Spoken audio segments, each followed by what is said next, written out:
Another beautiful day for baseball at Durham Field in this presentation of the South Atlantic Conference on the Bear Sports Network, presented by MBA Roofing. Today, Lenoir-Rhyne is in search of its best start since 1962, looking to win 13 out of its first 14 games for the first time in almost 60 years, as the Big Blue of Bluefield State have made the trip down the mountain from West Virginia here to Hickory for this non-conference midweek game today on the Bears Sports Network. Eric Bach, Jason Stubbe, delighted you're along with us. And Jason, it has been I've run out of adjectives to describe the way that LR has played so far, especially in this homestand. Yet to lose, 9-0, and they've just been out of this world both at the plate and on the mound. Absolutely, but Bluefield State come in after a big win on Monday against UNC Pembroke. They're going to try to stop the 9-game win streak today. Take a look at our team comparison between these two so far this season. Obviously, the numbers are crazy for the Bears. .357 team batting average is by far the best in the SAC, top 10 in the nation. Team ERA is under 3.5. And Bluefield State's team average around 300. So this is going to be probably a step up in competition today from what the Bears saw this past weekend. Absolutely. They've been scoring 20 runs last week, so they're ready to score some runs today. And we know how well we're hitting. Number one in the nation in hits with 163. Take a look now at our starting pitching matchup today. It's Tanner Moyers getting his third straight midweek start for the Bears. Logged 9 innings, 4. The ERA is an even 4, 13 strikeouts to 6 walks. And Austin Stambaugh for Bluefield State has been in the program since 2017. Didn't pitch at all in 2021 due to an injury, but now back in 22, 1-1, 5.4 ERA, 8 1/3. 9 strikeouts to 2 walks.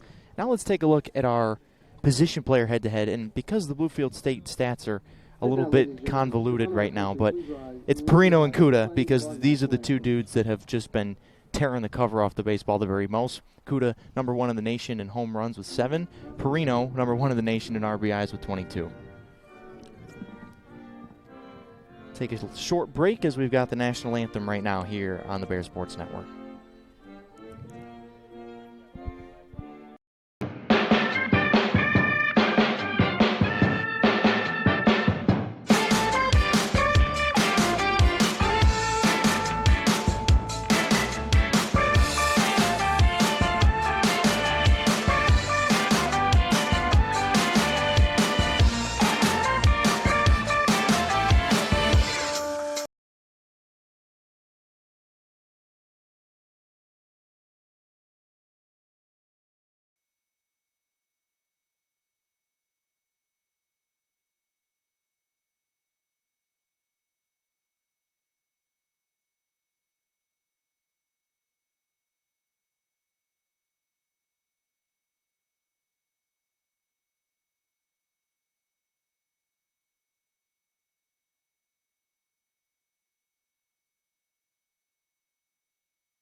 Anthem played, but I mean, looking at these two guys, Jason, I mean, a slugging percentage over 1,000 for Kuda, who has, you thought after that crazy week that he had, that won him SAC Player of the Week, Regional Player of the Week, that he might cool off, but he only turned around and then went 8 for 12 in the Shippensburg series this past weekend. It's insane. I mean, he's done everything out at the plate. Also has 11. He hit safely in every single game but one Sunday game against Golden Beacom. He's just been hot, and Anthony has 8 straight games of at least 1 hit and 1 RBI. That's unheard of.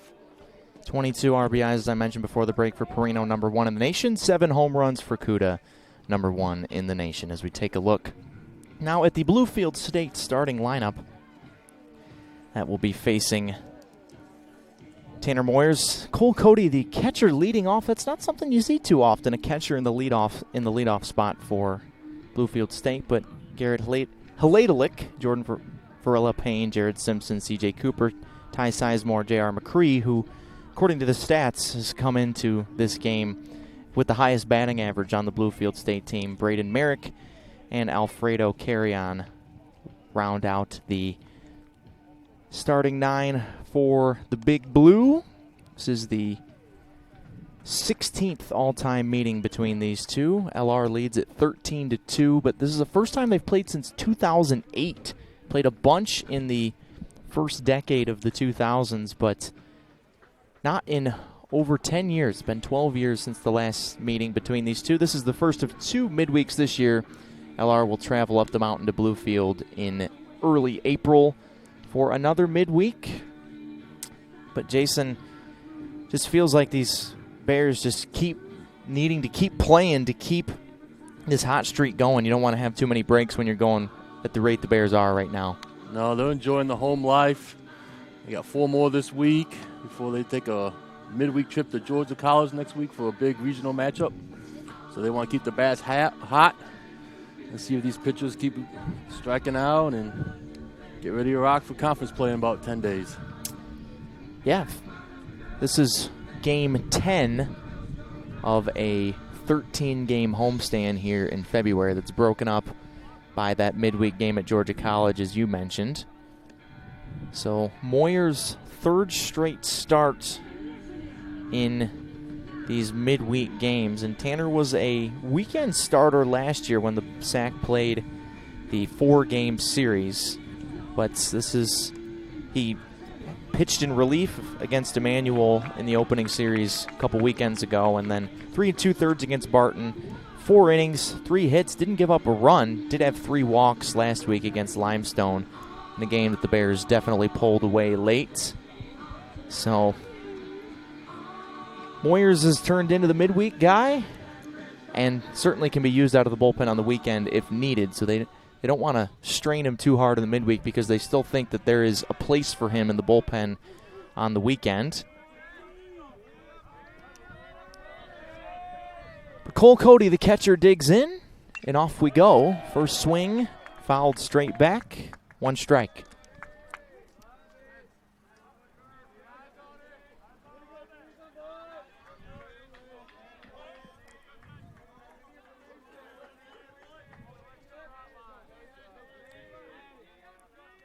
Tanner delivers the 0-1 from the windup, changes up the delivery, and a high chopper to shortstop. Atiles has to hurry, and he gets Cody by a step. That's something you see on the turf, these super huge hops, and Atiles does well to make that play there. That's a very tough play to start the game out, especially a leadoff runner. But great play there to get the first out, set up the inning way we like it.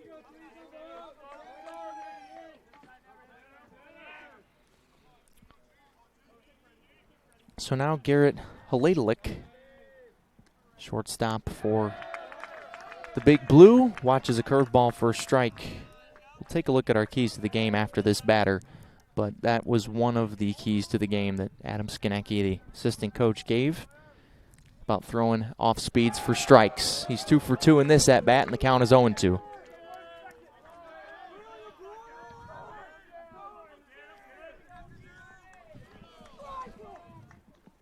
Haladalik at .269 in 7 games this year that have been statted for Bluefield State. They had a couple of games as the 0-2 pitch missed, 1 and 2.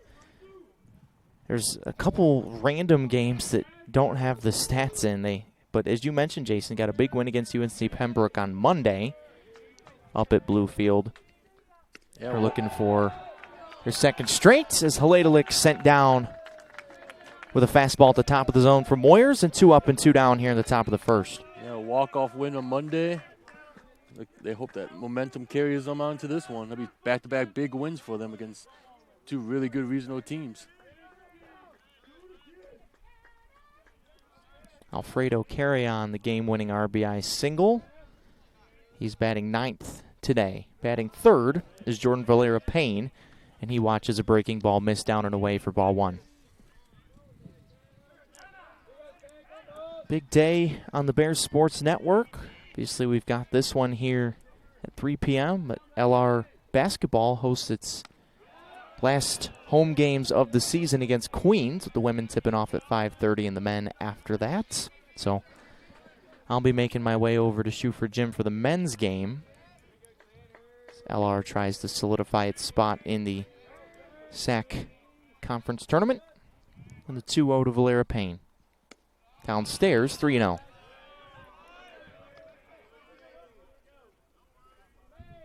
"75 pitches with Tanner in 4 innings last week. Like to get through the first inning, 10, 12 pitches, and this way you can stretch them out a little more than 4 innings. There's a walk on 4 pitches to Valera Payne. That's something that the Bears haven't had a whole lot of trouble with, but when they have run into trouble on the mound this year, it's because of the walks.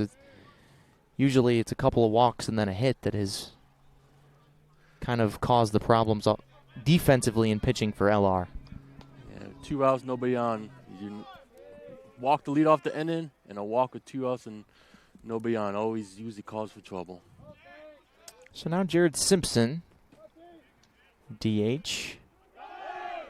Runner goes, pitch is swung on, and lifted to deep left center field. Kuda on the run makes a great gliding catch right in front of the warning track. So the 2-out walk almost burns Moyers, but Kuda makes a good play, and the side is retired. So no hits for Bluefield State. They put a man on in the top of the first.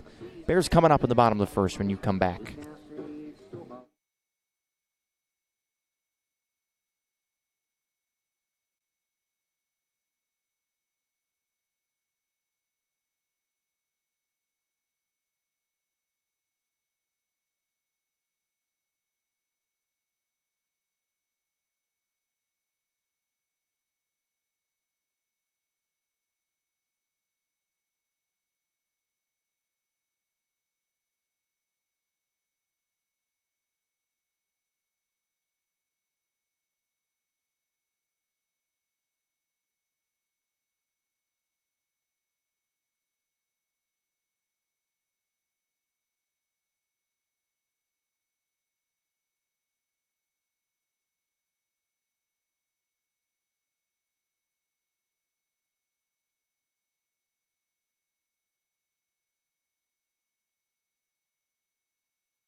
Bottom of the first here at Durham Fields. As you take a look at the LR starting lineup. A little bit of a change defensively for the Bears as they shuffle some things around. It's the same names, but Ynesta moves back to left field. Perino moves over to third base from first. Clarno moves behind the dish to first. And Snober will do the catching.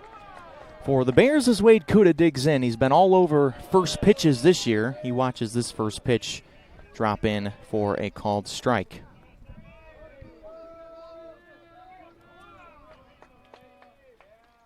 Stanbaugh, soft throwing lefty. He's thrown 2 breaking balls and 2 strikes against Kuda, who, Jason, through 13 games is over 500. That's not really a fluke at this point. Not at all. As I said earlier, hasn't hit in all but 1 game. And in that 1 game, he didn't get a hit. He hit 3 balls to the warning track and, was kind of robbed a couple different times by the defense that day. So it's not like he had an off day, really, in that 1 over 5 day. How many times can you go 0 for 5 in a week and still hit 750? That's right. He strikes out here, though, as Stanbaugh sneaks it past him. 1 up and 1 down, and that's a big first out to get if you're Bluefield State. Bears are 2-0 against the lefties this year, so 9-7 last year. But it's been about since the first home weekend series that they've seen a lefty. Lefty on lefty matchup here with Laskowski, who watches a pitch upstairs for ball 1. So, Eric, who's your pick to click today? I feel like it's going to be a day for Matt Mackey. Laskowski a chopper to second. Cooper on the big hop picks it up and throws the first for the second out. Feels like Mackey's coming on now after he got his first home run of the day in the series finale, or first home run of the season, I should say, in the series finale against Shippensburg. Yep. Feels like a good matchup for him. He hits lefties well. Yep. So does Yanesta. Another ground ball to Cooper, who takes 2 extra shuffles as he had to wait for Sizemore to get over to the bag, but he does, and it is a quick single-digit pitch, first inning for Stambaugh, and the side is retired. We're through 1 complete. No hits, no score on the Bear Sports Network. I knew that there was an opportunity to have my college paid for if I was good enough to play baseball at that level. That was going to make a big difference in my family. D2 baseball gave me an opportunity to play at a high level and to get an education that's going to be valuable for me throughout the rest of my life. I chose to take my experience of being a student athlete and pursue that within my career and to get a master's degree. If I wouldn't have had a baseball scholarship, there'd be no chance that I'm doing what I'm doing today.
It was an efficient 11-pitch first inning for Tanner Moyers, and there was a walk in those 11 pitches, but he worked around it with no trouble and faces 5, 6, and 7 here in the top of the second. No score early on here at Durham Field on this beautiful Wednesday afternoon.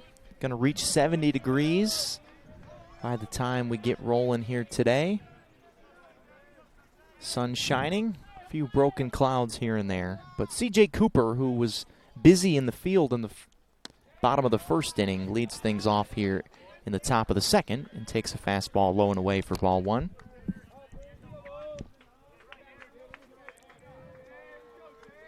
Those righty thrower, lefty batters becoming more common these days. Big hack and a miss, a ball and a strike.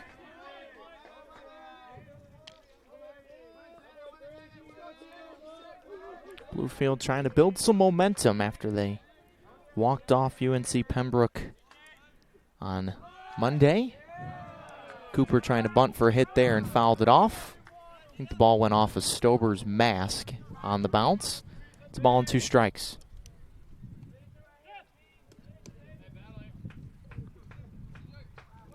Cooper from the Bahamas, from Nassau. Went to high school in Georgia, Faith Baptist. And the 1-2. Wave and a miss. Already second strikeout for Moyers. Both of them have been on that curveball. Bahamas to Virginia.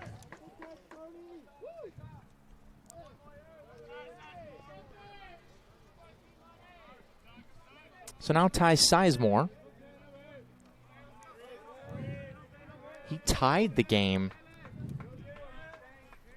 late against Pembroke with an RBI single and ended up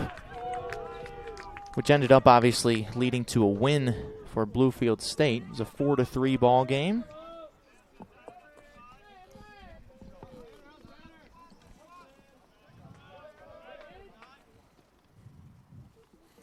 Ty, sophomore from South Charleston, West Virginia. And he's quickly down 0-2.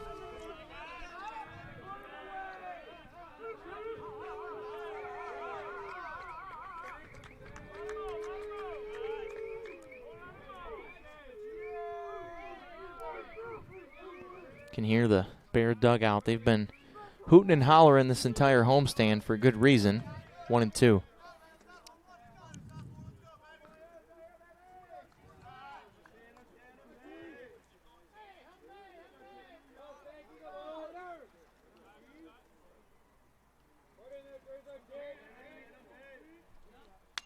So a hard ground ball foul off the fence and back into play here on the left side.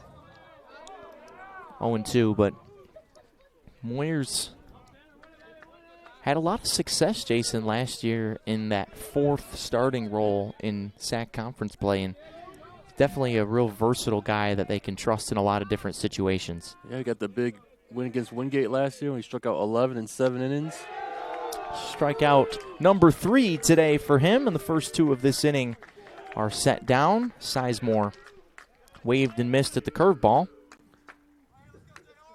Yeah, set up nicely through the 0-2 fastball away, and then back-to-back curveballs got him on the second one. All started because of first pitch strike, which he's done 4 of the first 7 hitters so far. And now J.R. McCree. Location has been perfect with the fastball so far. That's another one at the knees away from the righty McCree, who comes in hitting over 300 on the year.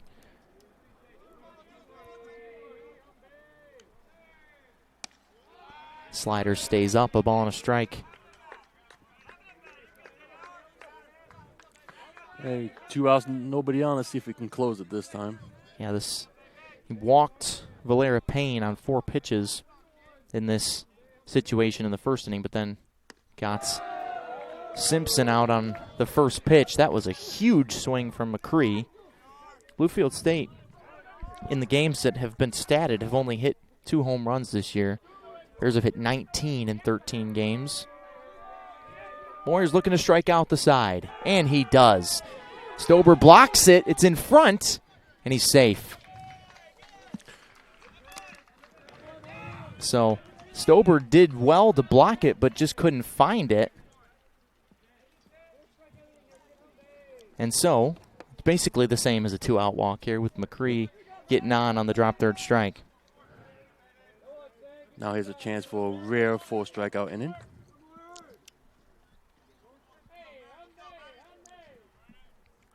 Braden Merrick is the man standing between him and that.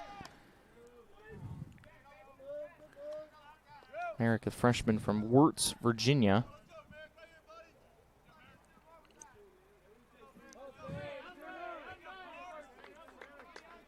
Six for 24 on the season. 1 RBI. That was against Post back on February 12th. And the first pitch is grooved in on the inner half for a called strike.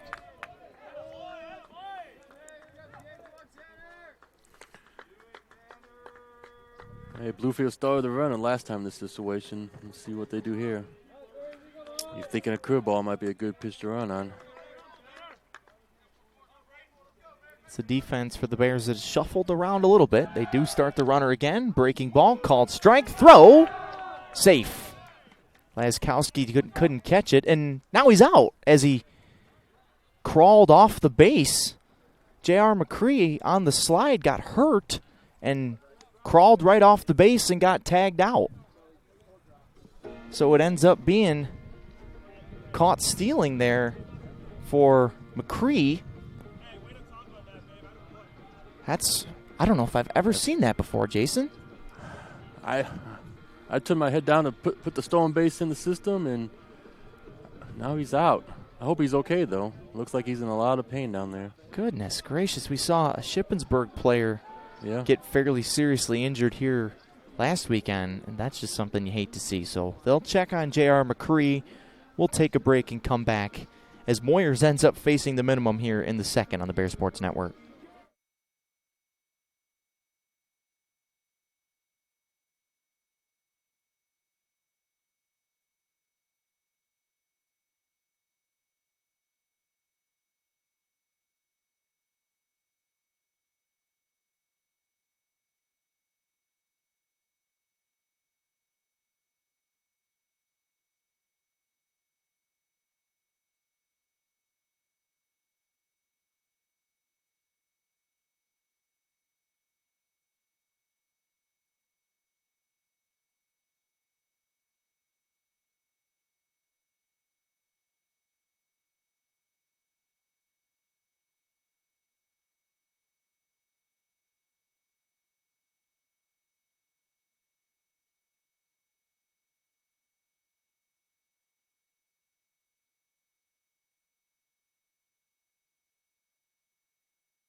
Bottom of the second inning here at Durham Field. Didn't get a chance to do this in the open, but we'll do it now. Our keys to the game presented by Fry Regional Medical Center. Work ahead on the mound. Check so far for Moyers. Throw off speeds for strikes. Check. Pressure early and often. Not so. That hasn't come true so far, but it's only the second at-bats here for the Bears. And apparently Stambaugh was just an opener for Bluefield State. Is now taking over on the mound as the freshman Carter Williams, making his second appearance of the season. Only pitched one inning against Frostburg State last weekend in a loss. 2 hits, 1 earned, 1 strikeout. Of a side-winding righty. Looks like we got a new second baseman, too. Number 12. Yeah, as Cooper, the old second baseman, moves out to right field to replace J.R. McCree, who got hurt on that slide and had to be helped off the field. Didn't put any weight on that leg that he was favoring. So it's the first time we've seen an opener this year in a Bear game. I like it. Come out with a soft toss lefty. The Bears have one lefty in the 2-hole, and now you come back with a hard righty. Interesting strategy. Sounds like when I play the show. Back to Jason on the show, which is like the main attraction of the broadcast the first time. Is Perino, the national RBI leader, takes a big hack and fouls the first pitch from Williams off. So the new second baseman is Taylor Tibbs, North Carolina native from Newton. That's not far from here. Nope. Let's say what high school he went to? It does not. Probably Newton Conover. Yep, 20 minutes to the west of here. Perino golfs the ball to center field. Valera Payne in front of the track backpedals and makes the catch. But you can tell that the natural power is so strong for Perino because he kind of just threw his bat at that one and nearly hit it out of the ballpark. Yeah, no wind today. Pretty much just calm. The flagpole's not even moving. Yeah, it's nice to not have to deal with the wind up here on top of the dugout where we are. We've been battling some conditions over the past few games. Not today. Now Luis Atiles, who's had 2 4-hit games in the past week, watches a slider downstairs for ball 1.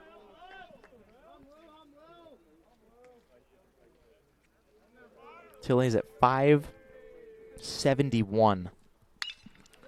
And now has yet another base hit. Ground ball up the middle, past the shortstop Haladalik. And we have our first base knock of the ball game here today. It's by Luis Atiles here in the second. That'll extend his hitting streak to 8. This is his 10th game played this year. He's only went 0 for once. He's had multi-hit games, what, 7 games so far? Yeah. And 2 of those have been 4-hit games. Also a 3-hit game in there.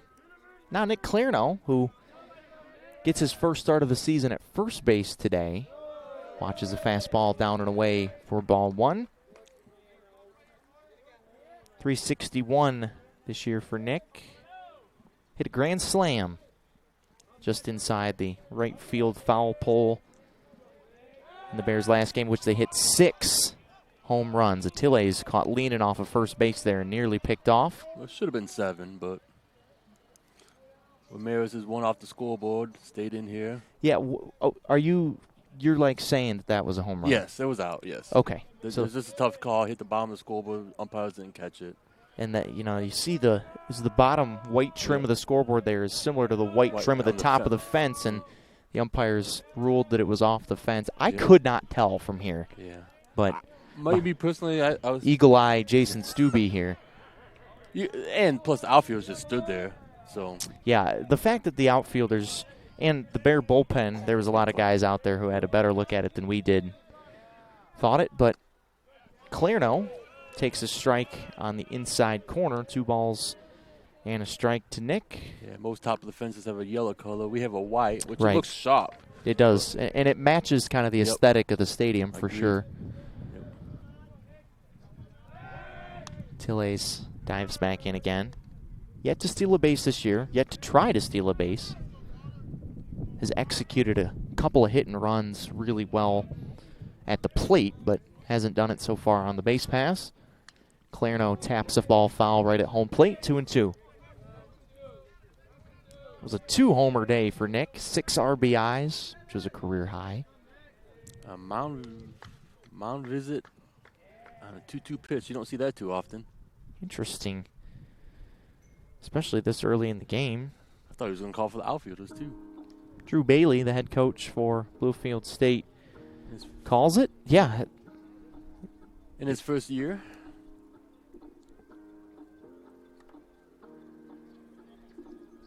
What's been a defense though? Yep, mound visit 1.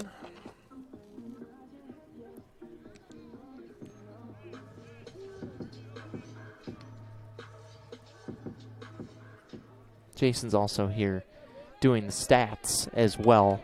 So if the stats are wrong, we can look no further than Mr. Stubbe right here. Oh, they're never wrong. They're never wrong. Clairno fouled off his leg and hops around at home plate. Still 2-2. Just underway here at Durham Field on a high 60s, low 70s degree day. Tille's got the first base knock of the game to lead things off here in the second. There's a chopper left side and into the outfield and picked up as Tille's doesn't stop. Trying to beat the third baseman there. And they say tagged out. So that's the right idea with Merrick, the third baseman, off the bag as the Tille's never broke stride. But Merrick able to get back to the base just in time. And the Tille's tagged out. Take a look at the Spangler replay. It's a good stop by Haladalik out there. And a good recovery by Merrick after he dove to finish the out. So it's a base hit for Clairno. But now 2 outs for Mackey, who's way ahead of that sweeping slider from Williams. 1 strike. And you said Mackey's your pick to click today? I did. I think I'm going with David Bell. Okay. He likes these red uniforms. I think he's going to go for 1 today. My favorite uniform combo is on display today for the Bears. Clairno, pretty big lead over there at first and dives back in. The only gripe that I have with these red uniforms is no number on the front, but the LR red is a very pleasing color to the eye. See, I'm not a big fan of the numbers up front. Okay. I like them on the back. 1-1 on Mackey. Obviously, stat in the game, I like them on the front, but right. If I'm playing, I don't like them on the front. But I do love the red. Yeah, the red. It's hard to debate the red being the best color. Mackey popped foul out of play into the parking lot, 1-2. Plus the pinstripes on the pants look sharp. Yeah, it's a good combo. We've seen a lot of combos in the last 2 weeks, so. Matt 3 for 5 at a 3-hit game in his return to the lineup against Shippensburg, including a solo home run to dead center field. Went back-to-back with Clairno after the Clairno grand slam in the 6th inning. That was after the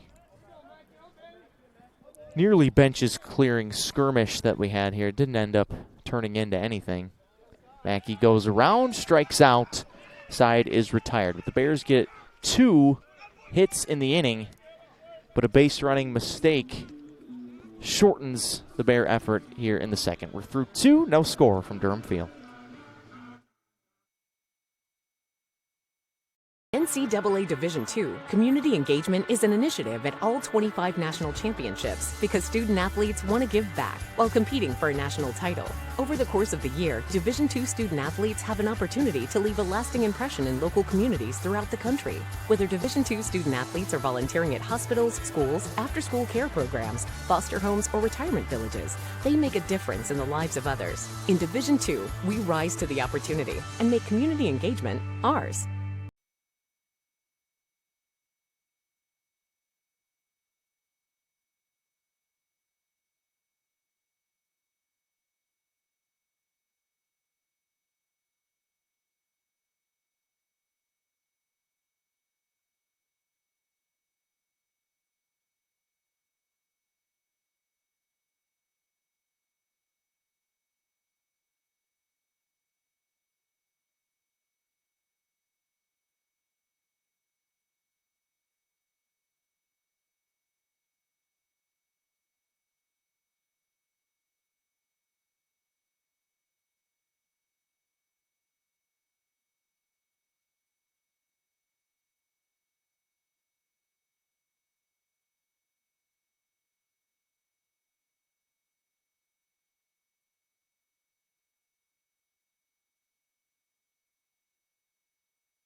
We're through 2 here at Durham Field. No score between Lenoir-Rhyne and Bluefield State here on the Bears Sports Network.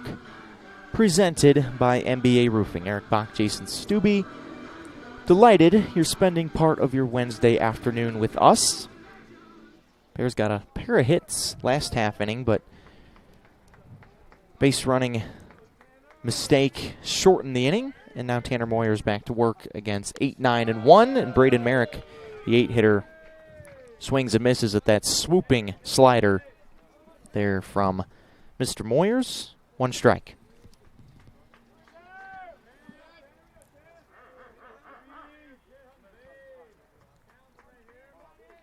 Moyers looking for his first win of the season. This one's fouled off the leg of Merrick into play. 0-2, but only 29 pitches so far for Moyers, Jason. They would like him to get through at least 5, maybe 6 today, and off to a good start in that category at least. Absolutely. 6 first pitch strikes so far. 0-2. Let's see what he comes out. If he throws that fastball away, set up the curveball again, or he's going to stay off speed. Curveball's been the strikeout pitch so far, and it continues to be. 4th straight strikeout for Moyers. 5 total, and there's 1 gone here in the 3rd. With that caught stealing in between. They had the drop 3rd strike to McCree, and then McCree tried to steal second. Did steal second, and then injured himself and crawled off the base and was tagged out. So now Carrion, who had the game-winning hit on Monday, chops it to 3rd, and Perino, all in one motion, gathers and throws, and quickly 2 outs. Anthony's starting his third different spot. Started at 2nd, and then 1st, and then his first game starting at 3rd this year. Yeah, played the opening series at Emmanuel at 2nd with Attile's sick. Missed that whole series. Has moved over to 1st because he was DHing for a while, but his back got so hot that they had to keep him in the lineup every single day, so he took over at 1st with Mackey struggling a bit. And now they move Ynesta, who had been the everyday third baseman, started all 13 games so far this season at 3rd base. He's out in left field now with Stober behind the dish, Clarno at 1st. So here's a line drive and a base hit for Cole Cody. 2nd time through the lineup for Bluefield State. And the leadoff man has the first base knock of the day for the Big Blue. But that flexibility, moving out in different positions, is so huge. Having Clarno at 1st, since he's giving him a day off behind the plate, something happens to Bryce Stober, he gets hurt or something, you don't lose the DH. If Nick would usually be DHing when Bryce is catching. So also, Clarno can play 3rd base as he did some last year, and he did all summer long for the Savannah Bananas. Ladelick, who was the first strikeout victim of the day for Moyers, watches a breaking ball in the dirt for ball 1.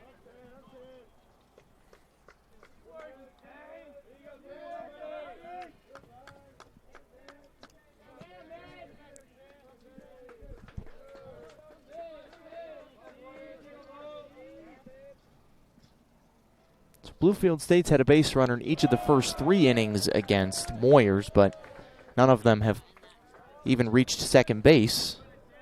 1-1 on Ladelick as he waved and missed, pardon me.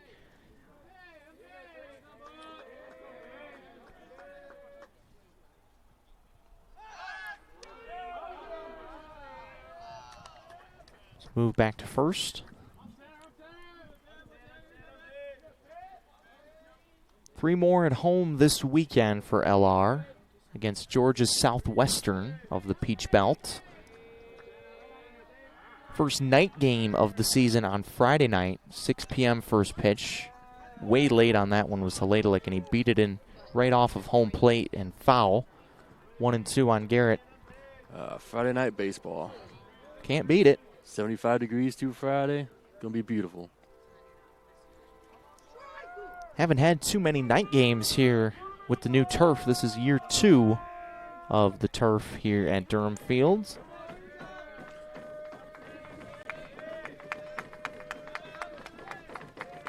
And leaning off of first base and picked off is Cody. So once again, Moyers faces the minimum. He's through 3, only thrown 34 pitches as we head to the bottom of the third, with LR looking to score the game's first run.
Bottom of the third as we take a look back at Tanner Moyers picking off Cody at first base. You could just see Jason there. Cody was 100% running on the pitch and just got going a little too soon. Yeah, they've done that all 3 innings with 2 outs trying to start the run, trying to manufacture some runs, get one in the gap like they did almost in the first.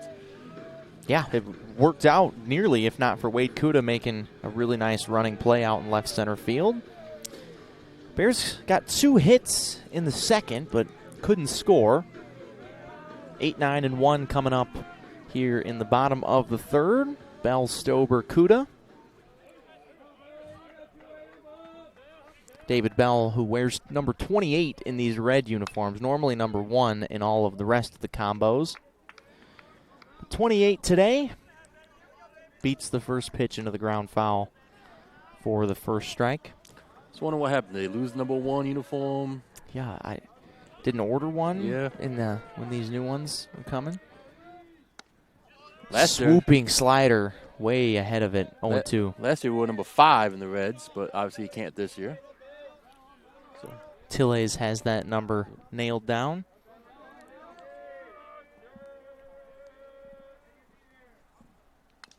Barely stays alive off the end of the bat, but Williams in his second inning of work after the opener. So you say you use openers in the show, Jason. What's the thinking for using an opener? Obviously in the first inning you got your top 3 hitters. Bears have a lefty in the 2-hole, so lefty, a soft thrown lefty too. Right. So now you come in a whole different arm angle.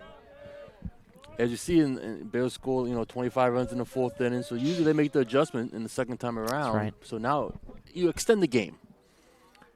Obviously, they play Monday. We don't know how many arms they have in the bullpen. So they're just trying to extend the game. You can see that by trying to be aggressive on the base pass and the ideal with the opener. Bell swings and misses. The ball is past Cody for a moment, but it doesn't go too far, and he makes a nice play for the first out. Second strikeout in a row for Williams.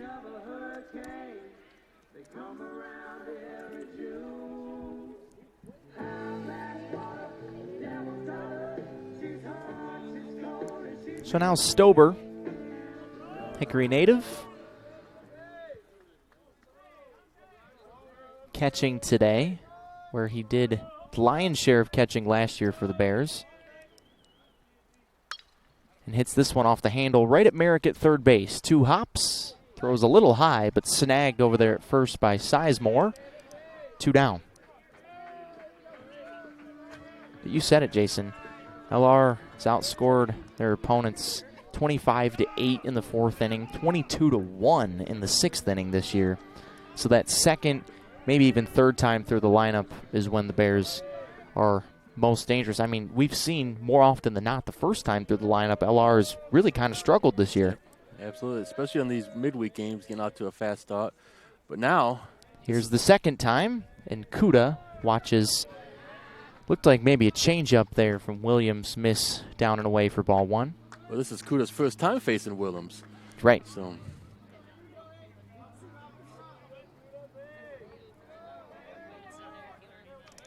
So Wade obviously faced the starter Stambaugh in the first and struck out against him. 1-1 here.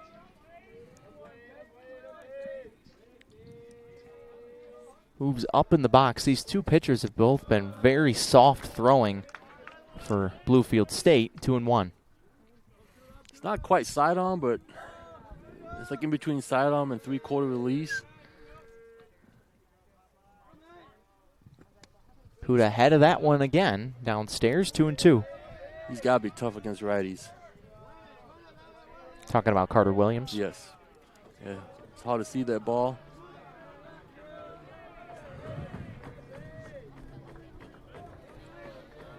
Kuda trying to figure him out. The 2-2. Ground ball, right side, base hit. That is a perfect piece of hitting with 2 strikes. And that's how you get your average above 500 in 13 games. Stuff like that right there. Absolutely. That's the only thing he could do with that pitch. If he tried to pull it, he'll roll out, weak fly ball. But he stayed with it and found the hole. Great piece of hitting there. With 2 outs, to see if we can get a rally going. Third hit of the day for the Bears. See if Laskowski can keep things rolling here in the bottom of the third. Got Moyers rolling for the Bears offensively. Chris Ramirez asking for a balk there. Didn't look like Williams really came to a stop.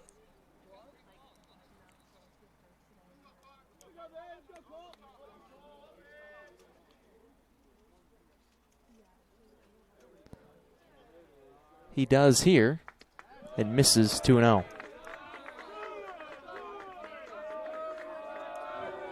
right, 2-0 pitch. Just see if Cole can get something to drive here in the gap. Only has 1 extra base hit so far. Good time for number 2. Touch off the plate, 3-0. Laskowski, third on the team in walks with 9. You said it, Jason. 16 hits on the year, 15 of them singles. 1 double. And the 3-0. Here's a strike. The low outside part of the zone. 3 balls and a strike. You wonder if Kuda will get rolling here, still with the middle of the lineup coming up next inning if he gets thrown out.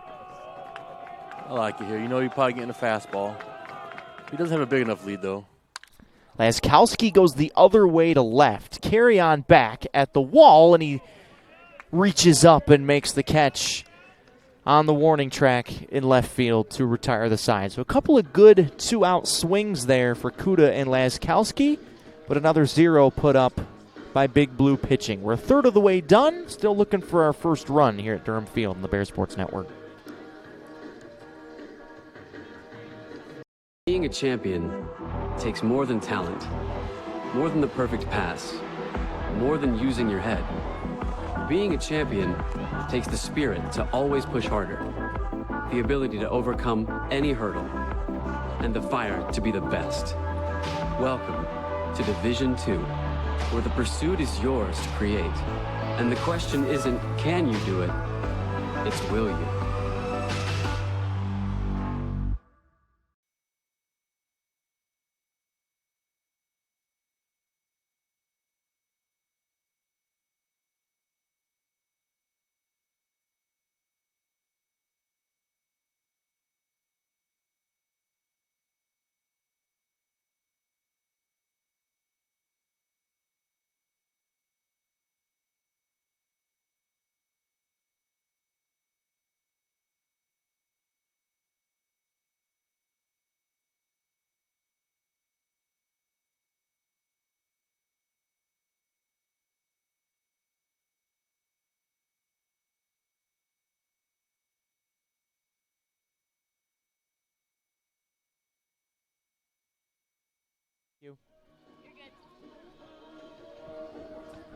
We're a third of the way done. No score between Bluefield State and Lenoir-Rhyne here on the Bear Sports Network, presented by MBA Roofing. Eric Bach, Jason Stubbe, glad you're with us.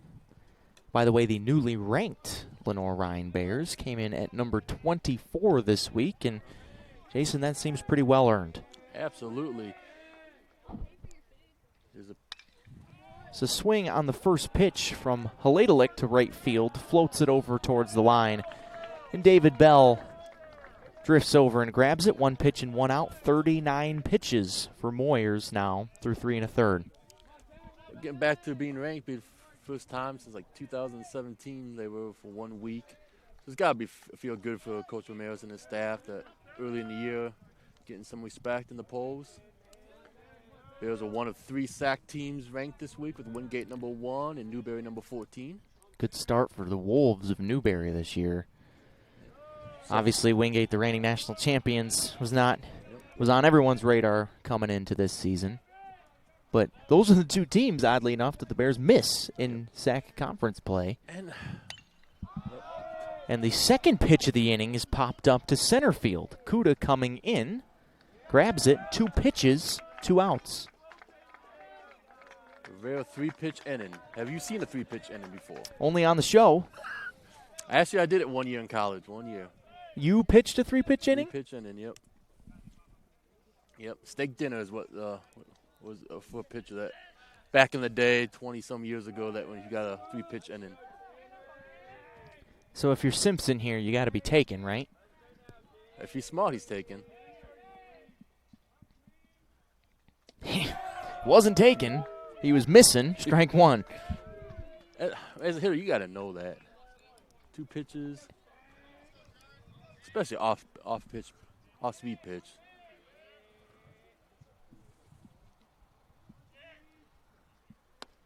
Takes this time, touchdown and away, a ball and a strike.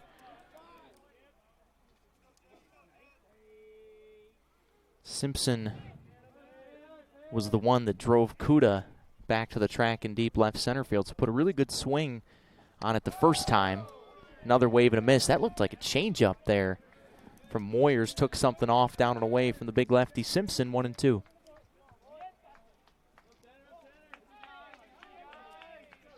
Looking for a 6th strikeout of the day. Probably a season high. And he gets it. Downstairs. Big swing and a miss. And that was, if I'm doing the math, a 6-pitch inning there for Tanner Moyers. He's through 4. He's rolling along. See if the Bears can get their bats rolling along when you come back to Durham Field on the Bear Sports Network.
First stat in a baseball, a 6-pitch inning.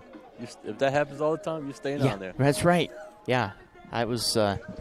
I'm jumping on the stats here, and Tanner Moyers threw a 6-pitch inning. As he's through 4 scoreless, just giving up 1 hit. Middle of the Bear order coming up. Yanesta, Perino, Atiles. Drew Yanesta watches ball 1 down low. Hit a ball really hard in his first at-bat, but right at the second baseman, Cooper. Transfer from Erskine, who has been just awesome and lines a base hit to left field here. Doesn't miss that one and has the Bears' 4th hit of the game. Okay, we was talking about earlier, second time around now. See the Bears get on the board here. Good start to the inning.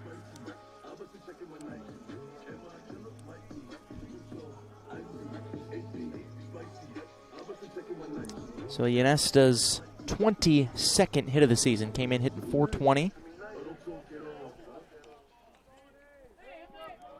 Now Perino. The thing about the Bears that makes them even more difficult is Perino is upset with himself as he pops this one up. This is a tough play, and coming in to grab it is Valera Payne. So Haladalik, the shortstop, was moving back and was looking super unsure about himself there. So Valera Payne does well to come in and grab it for the first out.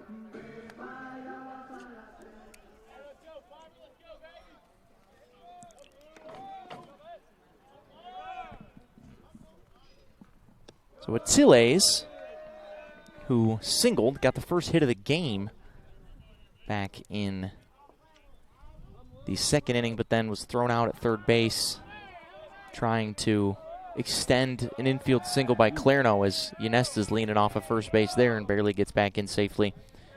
Clarno hit one deep in the hole that was stopped by Haladalik, the shortstop, in the outfield, but Merrick, the third baseman, was able to beat Atiles, the third base, and he was tagged out. 2-0. Coach Ram giving the signs. We'll have Coach Ram on next half inning. Normally he comes on at the top of the 4th, but we forgot to drop his headset down in the top of the 4th. It would have been nice to have him on for the 6-pitch inning. I'm sure he would have liked that, but he'll come on for at least part of the 5th.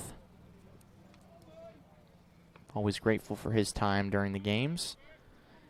Hopefully the Bears will have the lead by the time he gets on with us. 2-1 on Atiles. Another check on Ynesta. Saw Moyers pick off Cody, the catcher for Bluefield State, earlier in the game, so had a decent amount of action over there at first base. 3-1 on Atiles.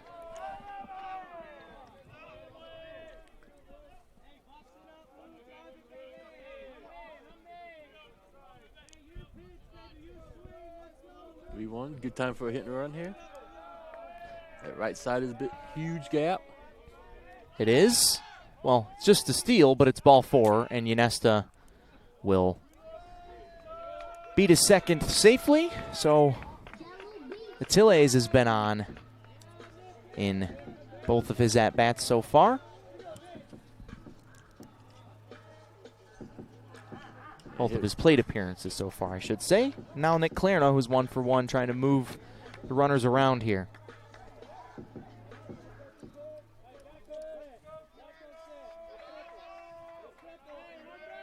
Only the 4th walk of the season for Luis Atiles as time is called. And Cody, the catcher, will... Yeah, probably changing the signs first time. The runner's been on second, so they just want to make sure what sign they're going off of. Make sure no miscommunication. Be a bad time for one. Especially with Clarno at the plate. Coming off his 6th RBI game. Be a good time for another one. Nobody out here. Pardon me, 1 out here in the bottom of the 4th. Perino flew out to shallow center after Ynesta singled. Atiles walked. And now here's Nick Clarno. You see the third baseman Merrick there, even with the baseline. Clarno will bunt when given the opportunity. Watches a pitch down below the knees for ball 1.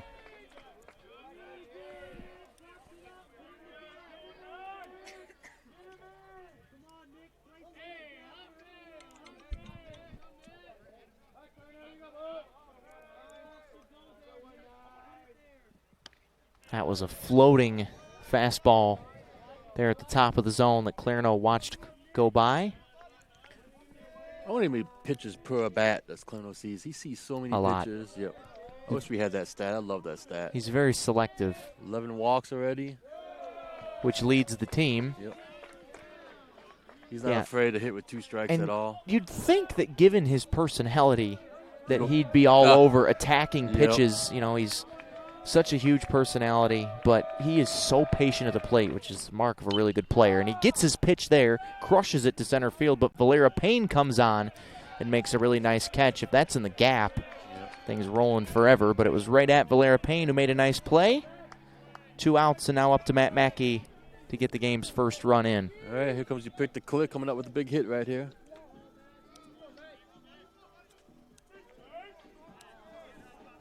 So Ynesta stays put at second.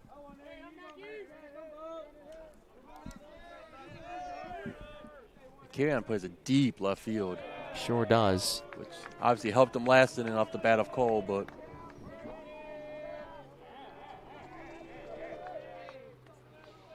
I would play a deep left field, too, against this lineup. yeah, I understand that. But if it's over your head, it's almost pretty much gone. I think That's a good point. It's going to be hard to get one out today. This park plays pretty big without no wind. Yeah, and there was some wind on Saturday, but it didn't matter. I mean, the Bears hit 6 home runs, but all of them were basically no-doubters. Yep, I agree with that. Mackey hit one of those no-doubters and is ahead 3-0 here. Did you give him the 3-0 green light here? I don't think so. I think you got to make Williams work a little bit here. Plus, we know Bell loves the bat with the bases loaded. Yeah. 5 career home runs and 2 of them grand slams. 3-0 pitch. Mackey's taken all the way, but it's a called strike right at the bottom of the zone. That's about as low as you can go. The Bears have been so good with 2 outs this season.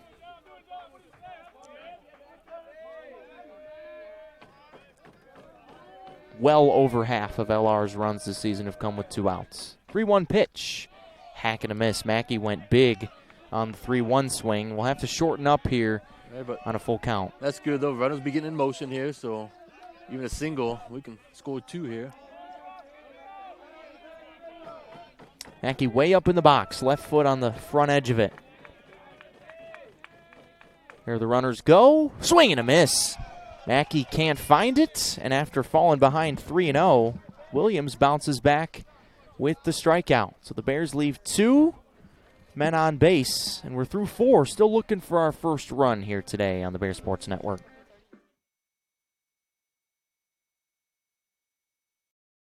Being a champion takes more than skill, more than endless drills, more than using your head. Being a champion takes the heart to give it your all, the agility to thrive from any angle, and the relentless drive to be the best. Welcome to Division 2, where the pursuit is yours to create, and the question isn't, can you do it? It's, will you?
Top of the 5th inning here at Durham Field. Happy to be joined, as always, by Lenoir-Rhyne head baseball coach Chris Ramirez. Coach Ram, got ourselves a pitching duel here. Tanner Moyer's only 45 pitches through 4. What have you liked from him so far? Yeah, no, he's keeping them off balance, throwing a lot of strikes. You know, he's doing a really good job. Guys have scattered 4 hits, but have left a few men on base so far. So what's the key offensively moving forward? We had a chance. Made a couple outs on the bases early and took us out of an inning. And RBI spots, just didn't get the hit. Clarendon lined that last one to center, and then they got the punch out, with two out. So just timely hitting, a little bit of base running, but we're getting guys on base. We'll have a breakthrough here coming up. That's certainly been the formula so far. Is another one pitch out for Moyers here to start the fifth, and this one's to left. Ynesta, 2 pitches, 2 putouts. Do we dare say 3-pitch inning? I think he already did. Yeah, I said it last time too, and it didn't work out. So maybe it's the reverse jinx. I told you I only was going to give you 2 batters, but I guess we'll stick around for the number 3 right. This one. So so if your team is up in this situation, are you telling the guy to take? Probably don't have to tell him. Right. So we'll see what happens here. They swung the last time in this situation, last half inning, as Moyers. They are taking, and it's ball 1.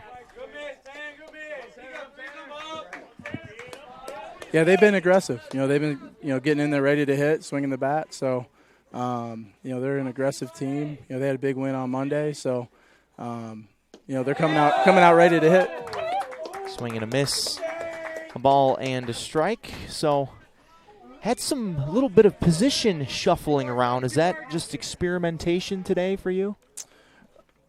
We've got guys that play multiple positions, so we don't feel like we're out of position. Right. Feel like we're just giving guys, a feel somewhere else for today's game. And we know, with Stober and Clarno, those guys have caught and played left and first and DH. But when you DH one, then if you want to make a move right. With the other one, you can't bring your DH in to catch, as easy, like right. you could from first base. So that's kind of the thought with that. With Nick at first, just let him, if we need to do a mix and match with Bryce offensively, we could bring Nick in to catch after that move. Anthony Perino now playing his 3rd infield position of the season, 3-2. But, he started at second, played a lot of first, and now starts at third today. He's one of the most versatile guys.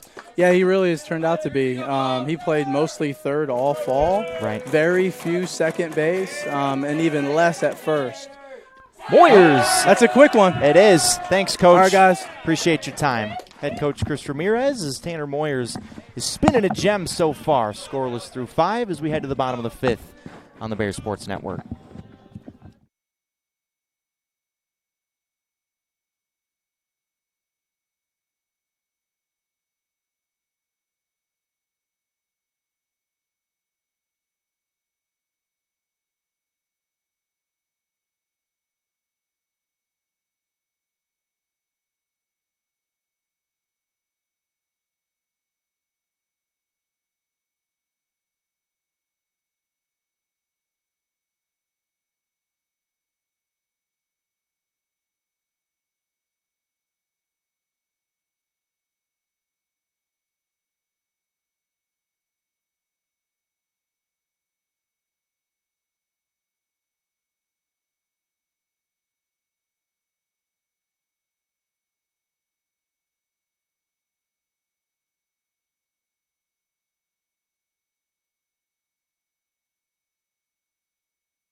Another Carolina West call to the bullpen for Bluefield State. Brings in the freshman Eric Romero. He, according to the stats, hasn't pitched this year. He's hit in 3 different games. He's 2 for 7 at the plate this year.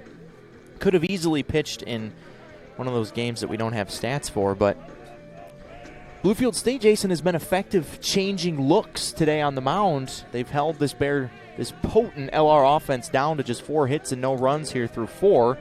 So maybe this is the formula today for the Big Blue. Absolutely.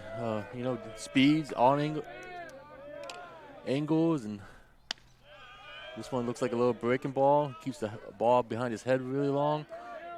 Okay. Stats show that Bears hit the pitching late, second, third time around. So rotating pitchers and see how it does. So far, so good. Mentioned earlier how LR has been just dominant in the 4th and 6th innings. Outscored opponents 25-8 in the 4th and 22-1 in the 6th, but an even 8-8 in the 5th. Trying to open the scoring today as David Bell lofts the ball right center. Cooper over into the shadow of the light. Grabs it just behind the shadow. 1 up and 1 down here for the Bears, bottom of the 5th.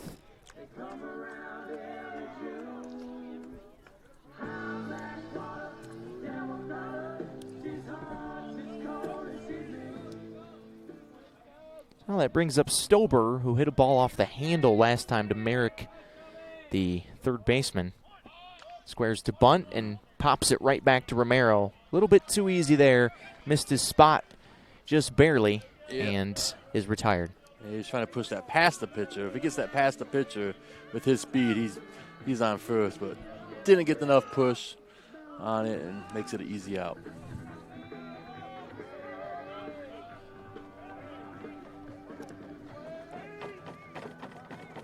So quickly 2 outs now for Wade Kuda. So the 3rd time through the lineup now for the Bears. Kuda had a really nice 2-strike swing in his last at-bat. Grounded a single to right field. Takes a breaking ball for a strike here. Over 500 this season for Wade. 1-1.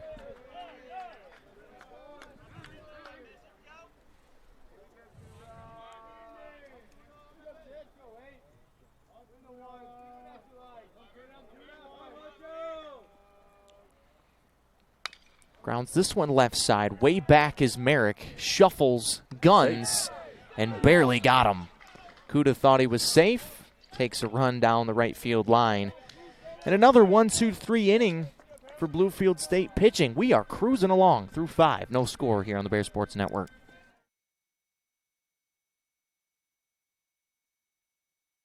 I love being busy in my garden. I got flowers to plant and beds to clean out. When I was feeling really tired and not like myself, I saw a doctor. Look at me now. The doctors were good, they worked with me, and they laughed with me. I'm back to doing everything I love. I needed a doctor, and I found an expert for my heart.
.54 pitches through 5 for Tanner Moyers. Facing 8-9-1 here in the top of the 6th. Hasn't had any run support so far.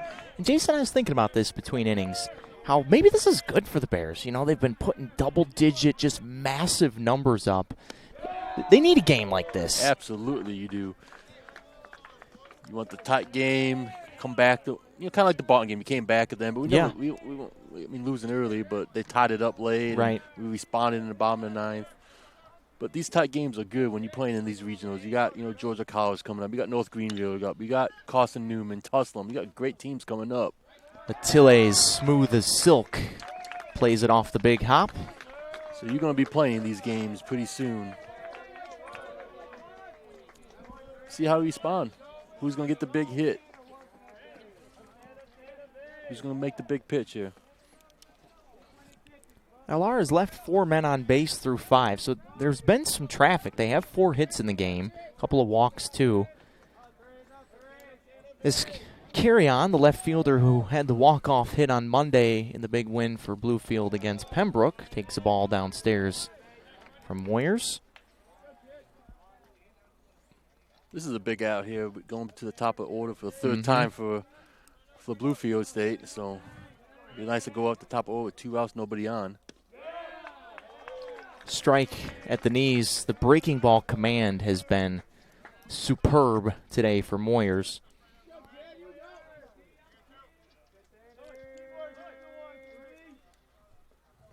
Tillez moves up the middle and the 1-1. Off his leg, foul, 1-2.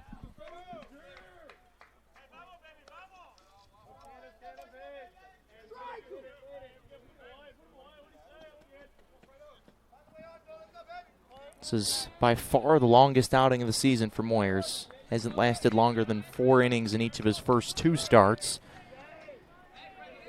Pitching here in the 6th inning of this game. And a strikeout. And this time Stober completes it.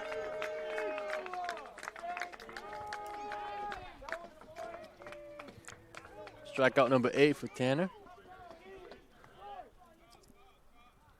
Career high was 11 against Wingate last year in the win, which was also his longest outing, 7 innings. And we head back to the top of the order. And Cole Cody, who has the 1 hit in the game for Bluefield State against Moyers, takes a pitch a little bit low for ball 1. Doesn't look like a typical leadoff man, but No. Catcher. And he was going to be stealing. He got picked off in that 3rd inning after he singled, so they were putting him in motion. But he didn't run down the line really well in the 1st inning on that chopper, so doesn't look like he has too much speed, but looks like he has good bat control and looks like he has some power. There aren't many catchers that can steal bases, but Jason, you're sitting next to one. You okay? I was a little bit of a base stealer back in my day. From behind the dish. How many do you have in high school? I don't know. Don't know. They didn't keep records back. I mean, it was only a few They years kept ago. the record. It was. I don't know, Jason. I wasn't on base enough to have like too many. But when I got there, I was always in motion. 2-1 pitch. Touch upstairs, 3-1. I love it when I have a catcher that can run. I don't have to use a pinch runner. That's right. We're still allowed and Yeah. use a courtesy runner for the. In high school, they are. Yep. Yeah, there was never any courtesy running for me. Moyers trying to avoid another base runner, but he does not. As Cody walks. 2nd free pass that Tanner's issued out today. Both his walks were 2 outs and nobody on. You want to close the inning. If that one downfall, that's the only thing I've seen today is that 2 outs, nobody on. Let's close the inning. Don't give him a free base, especially with the wind. Wind's not blowing out. Ball's not carrying. Come after him. So some stirring in the Bear bullpen, but that's just getting somebody ready just in case. As Haladalik digs in, he's 0 for 2, strikeout, fly out. Not the typical signs. Looks like they have wristbands.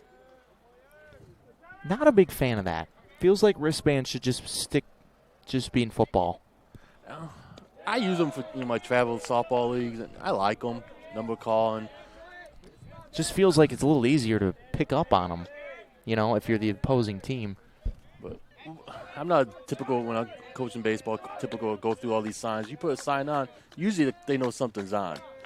This way, if you give a number or a quick sign, like I touch my hat, I'm going. Something quick so that the other team can't jump on and steal, as you said.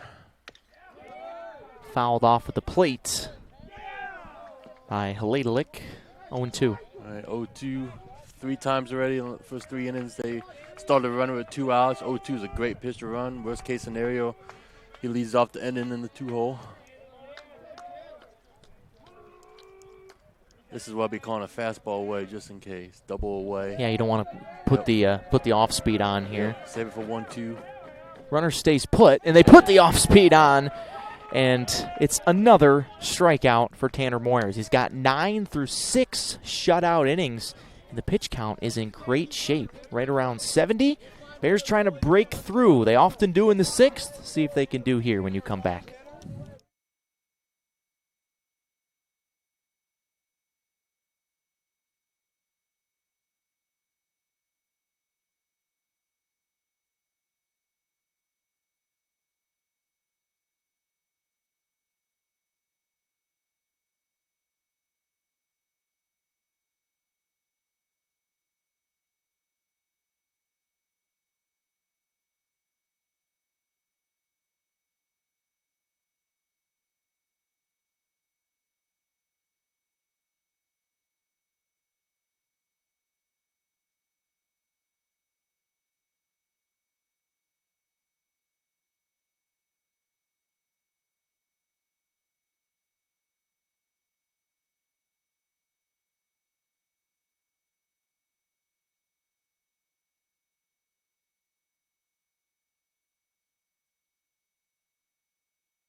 Third time through the lineup, 2, 3, and 4 coming up for LR here in the bottom of the 6th. Laskowski, Yanesta, Perino. Romero back out to pitch for his 2nd straight inning for the Big Blue of Bluefield State. This is the inning that the Bears often break through. See if they can do it again here on this beautiful Wednesday afternoon. Midweek action here at Durham Field in Hickory, NC. Cole Laskowski's 0 for 2.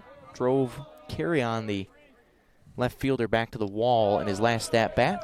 Takes ball 1 here.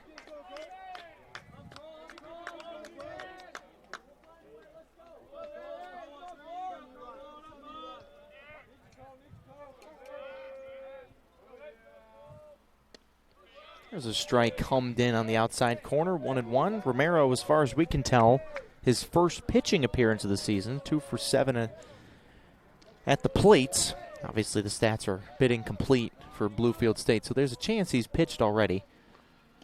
2-1. He started everyone off so far with the slider. This time, 2 balls on it. Came out with the fastball, so let's see if he gets a fastball here and something to drive. 333 on the year coming in. And now is ahead 3-1. One of the best eyes on the team. Strike zone, he's not the biggest guy, around 5'8". So his strike zone's a little bit smaller, and he knows his zone really well. You can just tell that he knows what pitch he's looking for at the plate. Gets it here and chops it left side. Haladalek has to hurry and makes a really nice play. That's a tougher play than it looks because of the third baseman, Merrick, kind of running in his path of vision there. Yep, third base, you talk to get everything you can, so fundamentals is the right play, but Came in, made a good play with Cole running good off the left side. He made a good play, threw it down at the angle, and quick release, and 1 out. Iniesta hit a line drive single in the 4th to lead things off. He's hit 2 balls really hard today. And is 1 for 2. Someone needs to stay on that slider and drive it to the right center gap.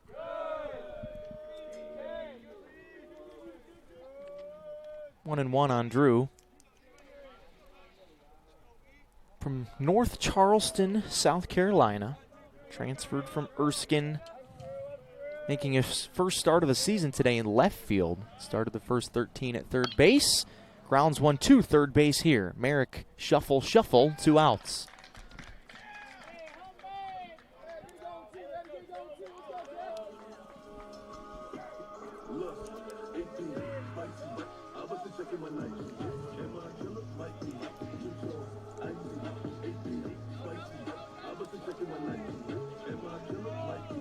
Very different type of game today than what we've seen these past 9 or so games here at Durham Field. It's been a lot of long innings when the Bears have been at the plate. And today, the opposite is true. Perino watches a pitch just below the kneecaps that misses for a ball. Anthony, 2 flyouts, both to center field. The last one was more of a pop-out. National leader in RBIs coming in, 1-1. Pardon me, 2-0.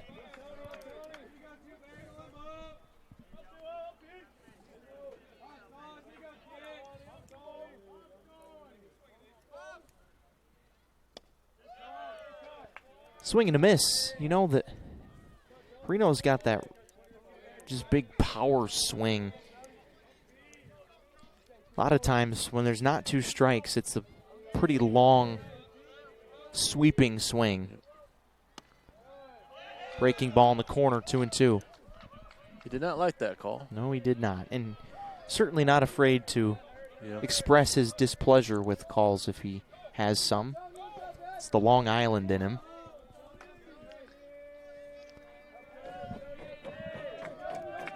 Those New Yorkers, you never know. Ooh, I married one, so I know. Perino swings and misses, and it's another 1-2-3 inning for Bluefield State. They've thrown 3 pitchers at the Bears, and LR so far has not been able to figure him out. We're through 6, still looking for our first run of the day here at Durham Field on the Bear Sports Network.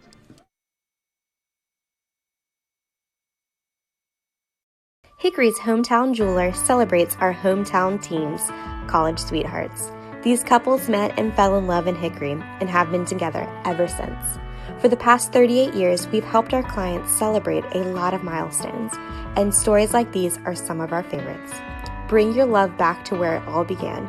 Show your college sweetheart the past as you look together to the future, and let us help you start your future here at Oz's Jewelers.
Tanner Moyer's back to work. So we all of a sudden are in the 7th inning here at Durham Field. Things just flying by.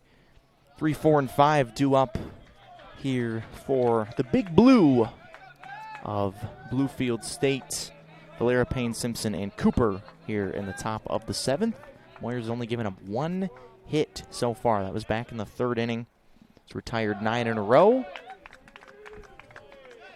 Swing and a miss, 1-1. Actually, 10 in a row. Yep, the last out, and then 3 straight 1, 2, 3 innings. It's a ground ball right at Tilles. It's short. Routine, 1 out. Did I sense some nervousness there, Jason?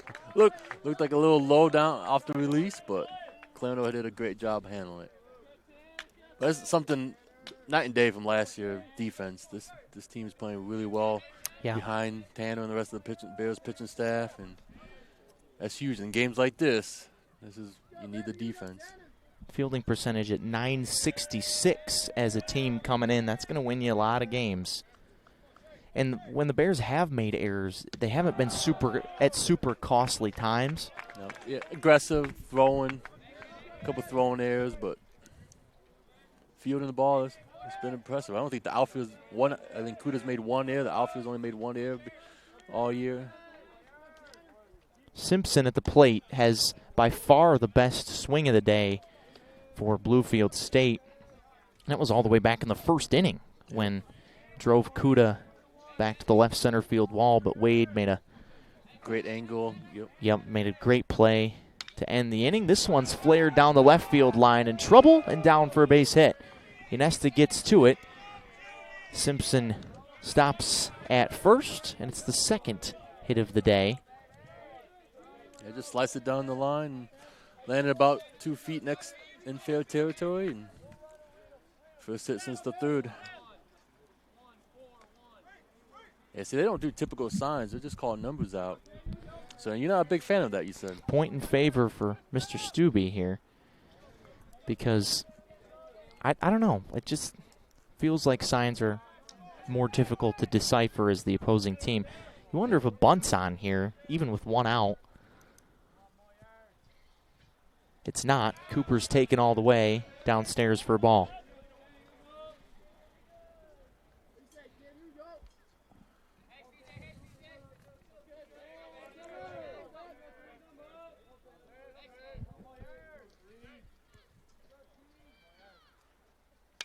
Grounds this one off the glove of Clarno at first base. Laskowski picks it up and just has to eat it. And they got him at second base. Simpson stepped off the bag. Laskowski backpicked. Atiles was there, and the defense makes yet another play.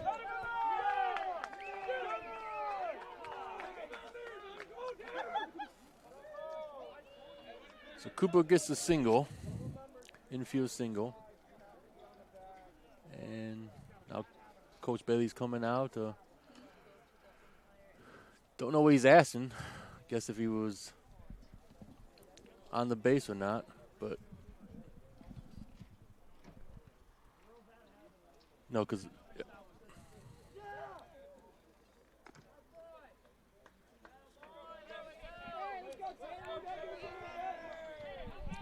yeah, 4-6 on the put out. So back-to-back singles for Bluefield State, but 2 outs now with Sizemore at the plate.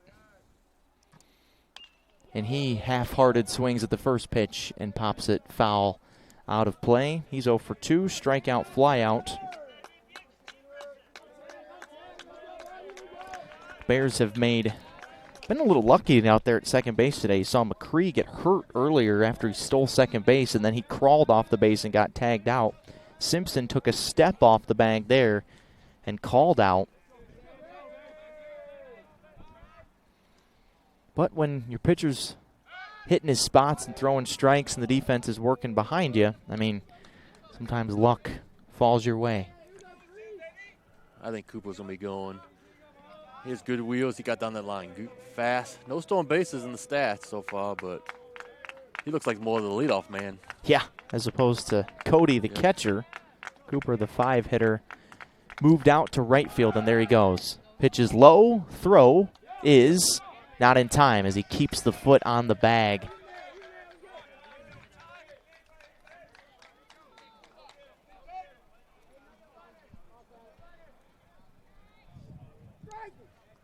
The count is 0-2. Yep.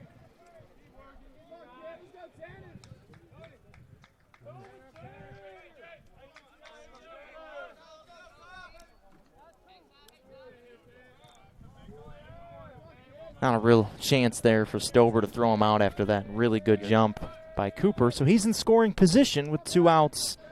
The count is actually 1-1. His time is called.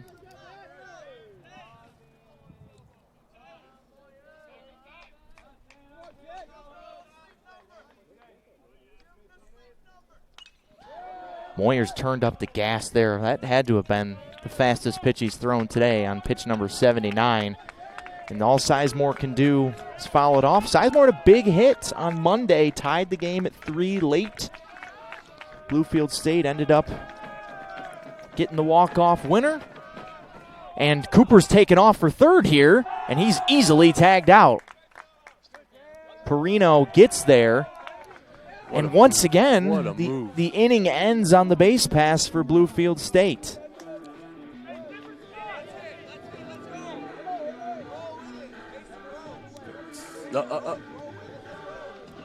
Take a look at the Spangler replay, but Cooper just going there, putting his head down. And that ends the inning. Time to stretch. Bears looking for their first run of the day when you come back.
I'm always ready. Bottom of the 7th inning. Still looking for our first run of the day. 3 different pitchers have held LR to 4 hits and no runs through 6. Tanner Moyers has held Bluefield State to just 3 hits, 2 of them infield hits through 7. And now Luis Atiles leads things off for the Bears. He already has a hit. He hasn't actually been retired today, hitting a walk. Merrick is very shallow, thinking a bunt here, but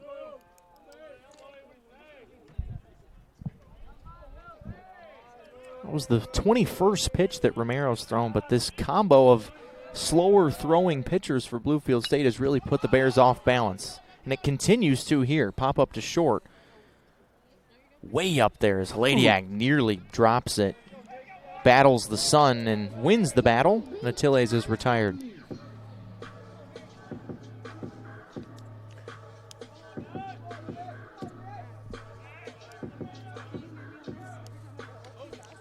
looks like they might be sticking to this strategy. Look, bullpen still warming up. Joey Cobb down in the Bear bullpen warming up as well. But Moyers, 79 pitches through 7. You got to think he's probably going to go out there for the 8th. Yeah, but it'd still be the longest outing of his career because he went 7 innings against Wingate last year. But up and down for the 8th time, that's tough. It's a tough decision to make if you're Chris Ramirez because, you know, obviously Moyers has been rolling. Seems like he's had his best stuff and best velocity later. But at the same time, you don't want to stretch him too far. Clarno watches a breaking ball off the plate, 2-1. Either way, now he won't be unavailable for this weekend, Friday and Saturday, with 79 pitches. Limestone, he pitched 75 last Wednesday, so how far is he stressed out this year? That was a different vibe, though, against Limestone because of the walks. Yep. Clarno, again, continues to have a good eye at the plate, 3-1.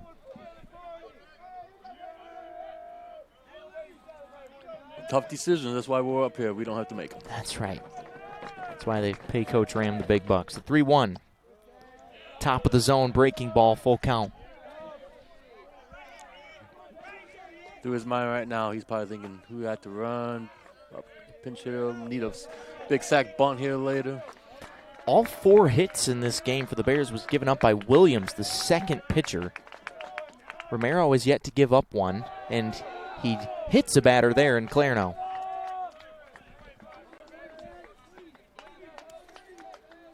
And here comes the pinch hitter. Hogan Stallings gets one here for Mackey.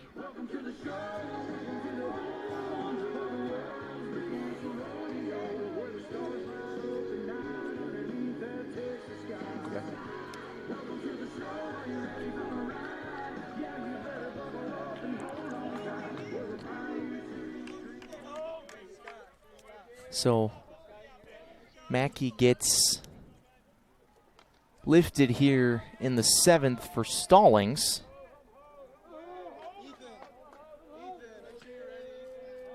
Stallings' 5th pinch hit appearance for the year. Had an RBI single, if memory serves, in his first pinch hit at bat of the year. And watch the breaking ball downstairs there for ball 1. I wonder if you wanted to see the lefty with the off-speed pitches. It was against Goldie Beacom. It's his only hit of the season so far, an RBI single 2 Saturdays ago. Stallings, redshirt freshman from Wake Forest, NC. And that's on the other side of Raleigh. That's not Wake Forest, what you think of in Winston-Salem. 1-1.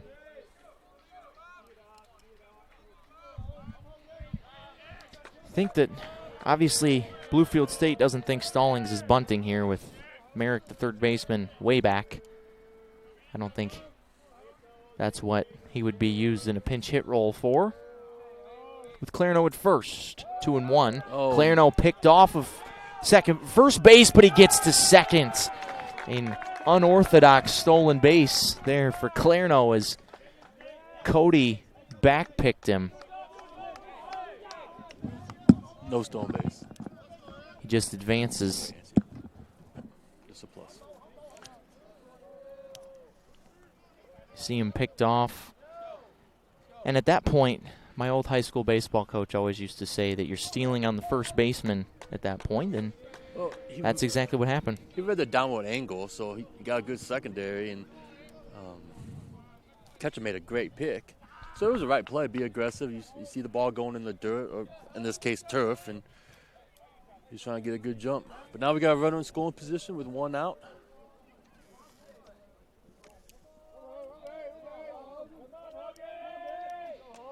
Hogan Stallings looking for a big hit here for the Bears.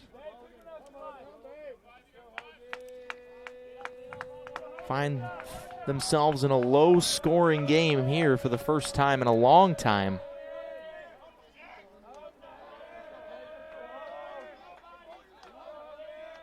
And the 2-1 pitch. That hit him? He says. No. He said he leaned into it. So that's just ball 3 then.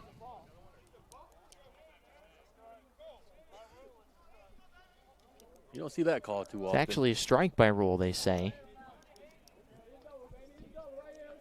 So 2-2. By rule is correct.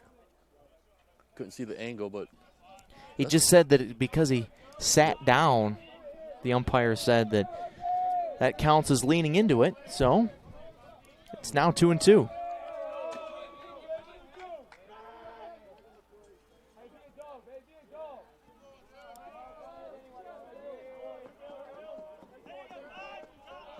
Clarno at second, got hit by a pitch, got picked off of first, but made it to second.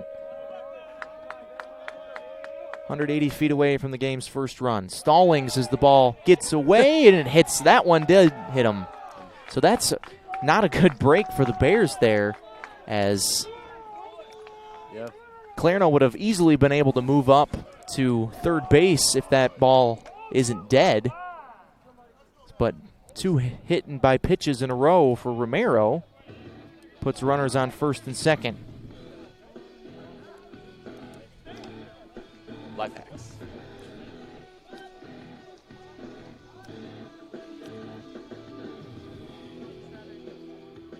So Scott Metzler will get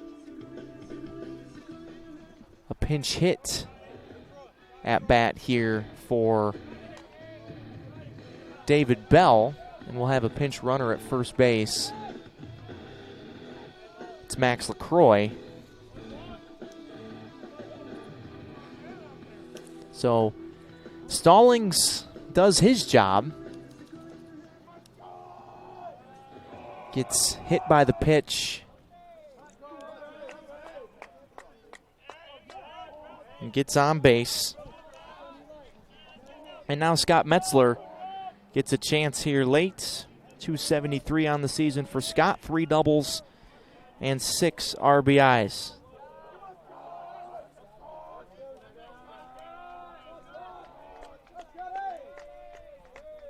Two on, 1 out. Another good scoring chance here for the Bears. Left 4 men on base so far. Just haven't gotten the big timely 2-out hit or hit with a runner in scoring position. Only 1 out here. Metzler watches a pitch down and away for ball 1.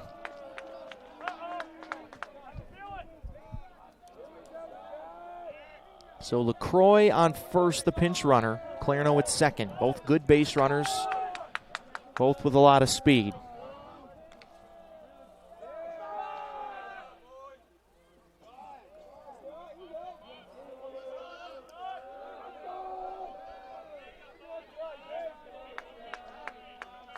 Shaking off his catcher.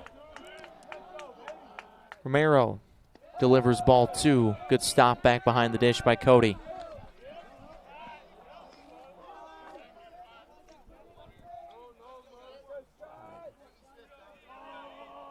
Way ahead. Hopefully get something to drive here.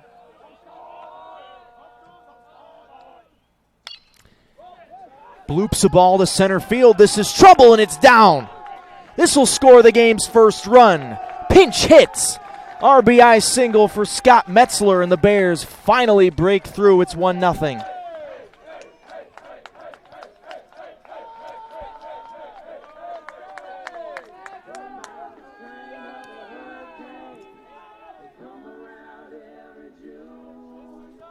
LaCroix goes from first to third.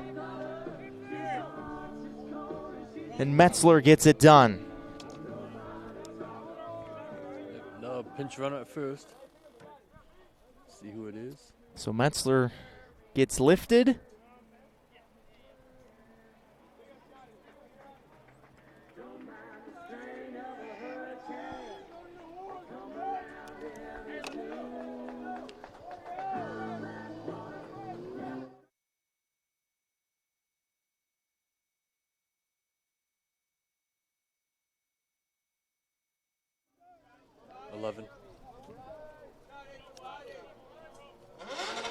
So Brett Urey will pinch run at first base for Metzler after he gets the big hit.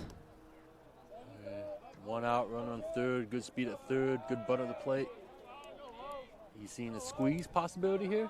Maybe. Bluefield State's not thinking that as they're back. Stober gets it down, and here it comes. You called it, Jason, and everybody's safe. Well, Bluefield State should have listened to you. Single for Stober. Perfectly bunt. He got the job done either way. He didn't have a play at home either. Well executed. Fundamentals. Stober, the bunt single, drives in the second run for the Bears. We're playing some small ball here. This is exactly what Chris Ramirez wants to do more of this season. Doesn't want to be so reliant on the long ball. Have you ever seen a team 4th in the nation in home runs? Well, speaking of long balls, Kuda breaks it wide open. The national leader in home runs has another. And it's a 4 spot here in the 7th for the Bears. Actually a 5 spot because I can't add. Well, you know your geography. You don't like math. So. That's right. If you dial it up perfectly, small ball and then the long ball. 4th in the nation in sack bunts, 4th in the nation in home runs. Win a lot of games if you can do both. Perfect little segue, huh? We talked about when the Bears played a little small ball, and now they play long ball. Kuda, number 8. RBIs number 16, 17, and 18. Here in this magical start to 2022. And Romero finally gives up the big one. So another Carolina West called to the bullpen for Bluefield State. We'll take a break. 5 runs here in the 7th for Lenoir-Rhyne.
Another Carolina West call to the bullpen for Bluefield State as the Bears have all of the sudden exploded for 5 runs here in the bottom of the 7th. A 3-run home run by Wade Kuda after RBI singles by Scott Metzler and Bryce Stober here in the 7th. And Laskowski watches a pitch on the corner from Jackson Painter, who doesn't have any stats recorded this season, so we're going to guess that this is his first pitching appearance. Laskowski fouls off the second pitch and is down 0-2. So it all got started. Clarno and Stallings got hit by pitches. Metzler drove in Clarno with a single. Stober bunted and reached to score Max LaCroix, who was the pinch runner for Stallings. And now Kuda crushed a ball just inside the left field foul pole. Laskowski holds back 1-2.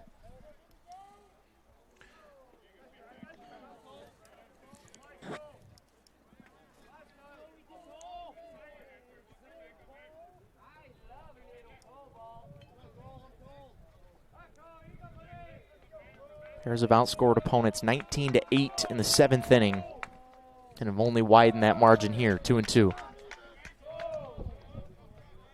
Just felt like it's almost impossible, especially the way that Bluefield State was going about it, to hold this offense down for the entire day. And apparently, at least thus far this season, it is impossible. It's hard, as you said. You can win so many ways based on balls, small ball, long ball, big hits, the depth of the team, going to your bench. Then you got pinch runners who can run. I mean, it shows how deep this team is. And you need every single one of them to achieve your goals. Laskowski battles back. He was down 0-2 and draws his 10th walk of the season. So these big innings that the Bears are known for continue here today. Eighth man to bat this inning is Drew Yanesta. Don't forget the LR women's basketball team is about 40 minutes from tip-off right here on the Bear Sports Network. Inside Schuford Gym in the home finale against Queens, looking to work their way into the conference tournament. Yanesta takes a pitch upstairs for ball one. He's 1 for 3 today with a single. Hit 2 balls really hard, but only the 1 hit to show for it so far. Looking for his 11th multi-hit game of the year. As Kowski has to stumble back to first. Maybe something was on there.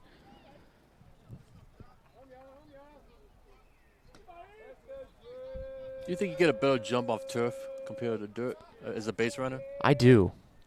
I think it's easier to plant. Sometimes the dirt can be a little loose, depending on the type of field you're playing on. The Bears go on the road. They're going to have to readjust to playing on dirt and grass. You know, this is, I mentioned earlier, game 10 of a 13-game homestand here in February, and then they go to Georgia College and play 4 or 5 more home games in a row after that. Georgia College is a good team. They were 6th in the nation a couple years ago.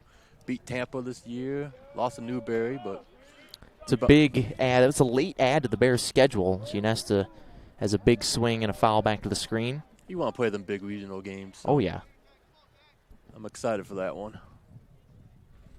That's a week from today, Wednesday, March 2nd. You soon Tanner Bobby on the bump for that one. So, and if he can follow up his performance today, which now this complicates things even more pitching-wise for the Bears with this long inning. Laskowski runs. The pitch is a called strike low, and Cole steals second base. His 4th stolen base of the year. But not for me. Tanner's done. You give the ball to that bullpen has been great all year. Tip your hat for Tanner pitching 7 scoreless innings, only 3 hits, 9 Ks. His day is done for me. Yeah. I think now with the 5-run lead, that changes things a little bit. I was of the opinion before this inning happened for the Bears that you got to send Moyers back out there, especially if this is a quick inning. Yeah. And I think I agree with you now that the 5 runs have come, but I think you send him out there with a short leash in the 8th inning. If he allows a guy to get on base, then you lift him. Yanesta stays alive, full count. Well, good thing we don't have to think about that. Right. Now we have a nice 5-0 lead, at least. Hopefully add a couple more here. But that's been a tough decision for Coach Ram. 79 pitches, 7 shutout innings, 9 strikeouts, and only 3 hits allowed. Yanesta walks. He's aboard for the 2nd time today. And that'll be it for him. So 2 walks by Painter out of the bullpen. 1 to Laskowski, 1 to Yanesta. And yet another pitching change coming for Bluefield State. Their 5th pitcher will take the mound when you come back to Durham Field on the Bear Sports Network.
Another Carolina West call to the bullpen for Bluefield State brings on Stephen Hedgepath.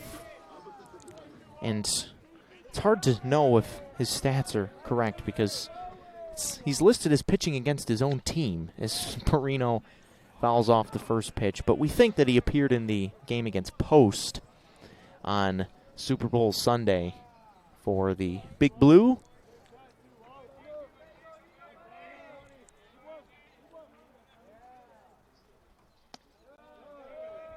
Perino takes the ball 1-1. The ninth man to bat this inning is Anthony. Looking to extend his hitting streak to 9. 8 straight games of RBI as well. RBI chance here with men on first and second. Ooh, just missed that one. Popped it foul, 1-2.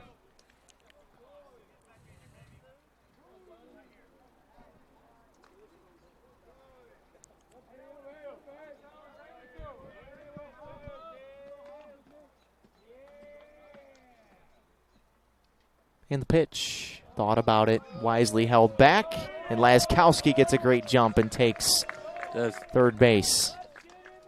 That is great base running there. Get to third with less than 2 outs.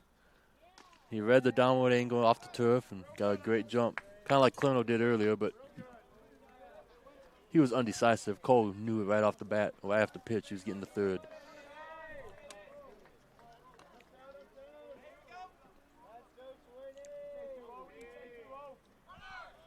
Perino through the left side will drive in another run and have an infield single.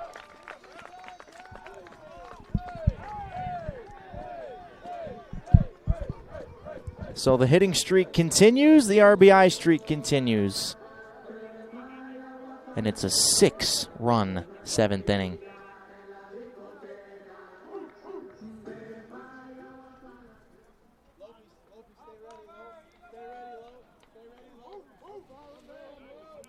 So Atiles has made the only out of the inning so far and is now off the glove of Sizemore down the right field line. Ynesta stops at third.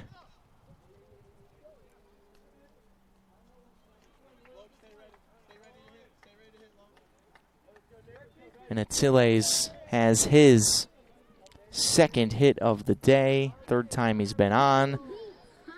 Didn't want to make the first 2 outs of the 7th inning and hit that one right off the screws to first as Sizemore couldn't snag it.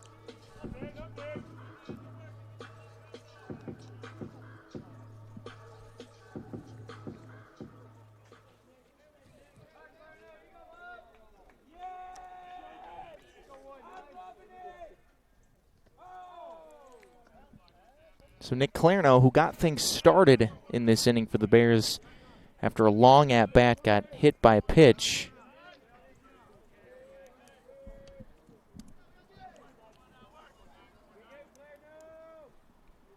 And is now ahead 2-0. So it seems that Bluefield State may have run out of pitching here as we get later on in this game. So now the question is, so they left the pitchers in earlier that Williams didn't give up a run in 3 innings. You only had 46 pitches. So strike at the knees to Nick Clerno, who didn't love that call. But a lot of great fundamental baseball this inning. Yeah. Good base run, squeeze. It's a good mix of manufacturing runs, playing small ball, and then you get the 3-run home run from Kuda and a line drive single for Clerno. 1 run is in, 2 runs will score, and the big inning continues. 8 here in the 7th for the Bears. Great piece of hitting. Here's count. That's something he can hit hard. Line shot through the left side here, scoring 2. Nick's 8th RBI in the last 2 games. So now Max LaCroix, who pinch ran earlier in this inning for Hogan Stallings, gets an at-bat and takes a strike at the bottom of the zone. Always good when your pinch runner gets a hit in the same inning. Right? It's just amazing to me how the Bears have been able to have just these massive innings. It's LaCroix, big hack back to the screen, 0-2. Well, take a lot of pitches. They don't chase. Nope. They do not chase. They have good pitch selection. And pitch counts adds up. You get to that bullpen like we have all in this homestand, and you see what happens. Kuda, the 3-run home run. RBIs in the inning for Stober. Metzler was the first one, and I hope that people remember how big of a hit that was for Metzler at the time. It was the first run of the game. Bears hadn't been able to break through until that point. As LaCroix goes golfing and pops it up right side. This will be the infield fly roll as Sizemore grabs it. First time I've seen that this year. Let's see if you can stat it correctly here. Is there a different? You got to put the infield fly rule in? Absolutely, you got to put the infield fly rule on it. Well, you're going to have to do it then because I haven't had to do that yet. There's some code.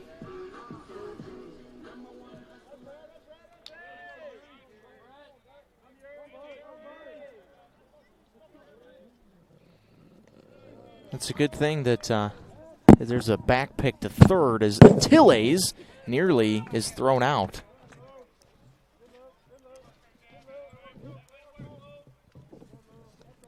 So now Brett Urey, who pinch ran for Metzler, is hitting.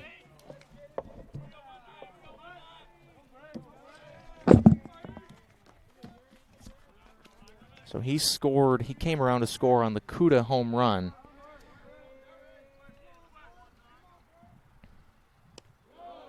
Watches a breaking ball downstairs, 2-0.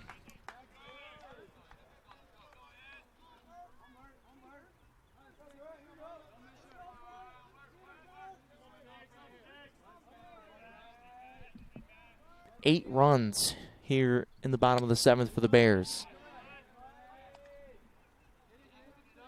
2-1.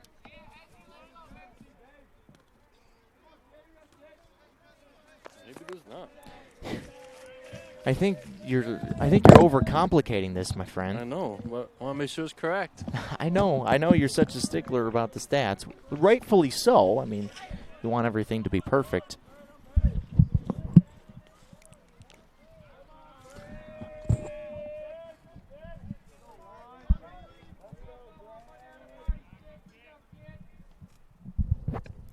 Urey takes a strike at the bottom of the zone. Yeah, runners be going on the pitch, 3-2, 2 outs.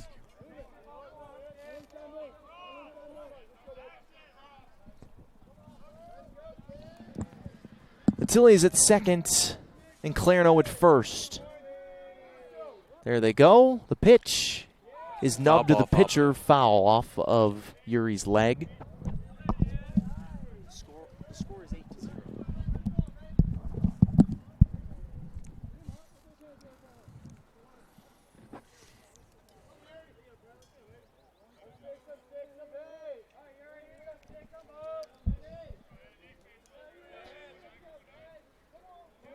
Trying to do the stats and commentate the game at the same time.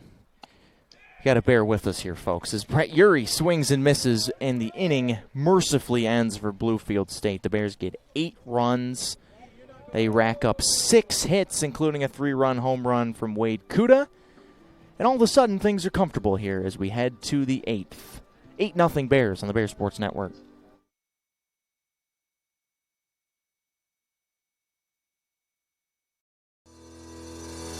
Cordell Harris Insurance Agency, a family-owned and operated business serving the Hickory area since 1981, where we strive to take care of you and your den like family. As an independent insurance agency, we offer a vast spectrum of coverage for your commercial and personal insurance needs with our extensive network of providers.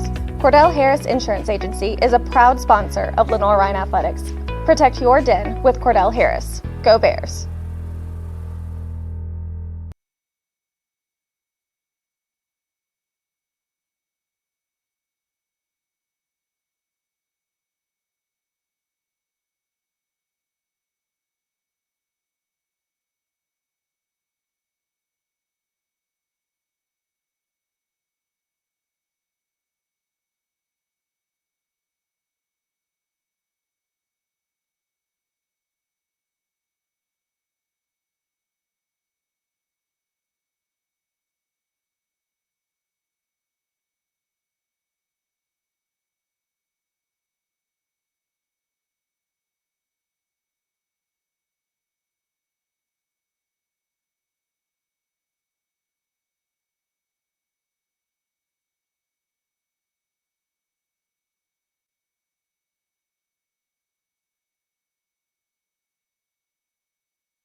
8 runs, 6 hits in the bottom of the 7th inning for the Bears have made this a comfortable ball game as Tanner Moyer's day is done, and he gives way to the lefty Joey Cobb.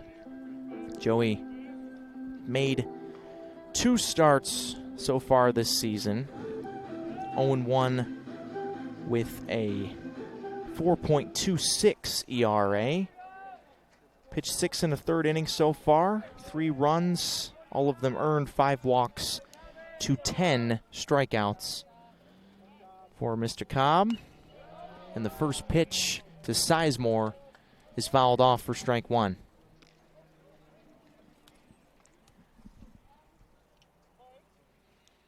Jason, we thought that eventually the big inning was coming. I don't think either of us thought it would be 8 runs, though. No, absolutely. But as we said, very fundamental. He did a little bit of everything. Sure did. Used, 3 or 4 players off the bench. So that's how you win ball games. And some shuffling around defensively as well. So Clarno moves behind the dish to catch. Perino moves over from third to first. Stober, who was catching, is out in left. Ynesta, who was in left, is at third. And Yuri, who pinch ran for the pinch hitter Stallings, is now in right. not too many times you see a starting catcher go from catching to left field. And your first baseman goes behind the plate.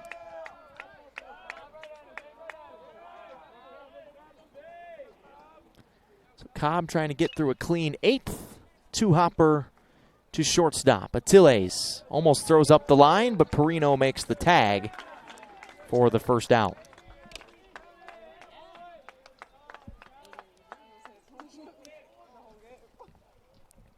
Three hits in the game for Bluefield State, and ironically enough, 2 of them came in the 7th, yet only 3 guys batted in the 7th for Bluefield State. Simpson singled and then was thrown out at second after the Cooper single. And then Cooper, while Sizemore, the man that just grounded out, was at the plate, got picked off and thrown out at third. So the base running today for Bluefield State has left a lot to be desired. Yeah, you can't give up 3 outs on the base pass to beat the Bears this year. Especially the margin. The margin for error is basically 0 when you play LR here, 2-1.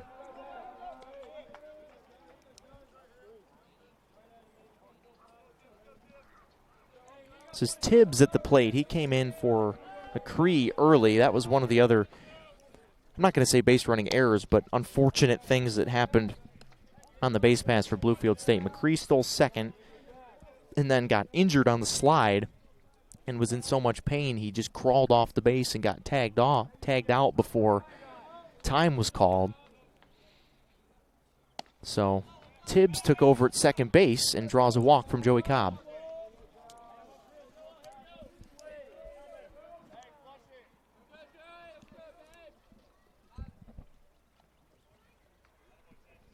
So now Merrick, the third baseman, who's 0 for 2. A lot of 0-fers in this box score for Bluefield State so far today.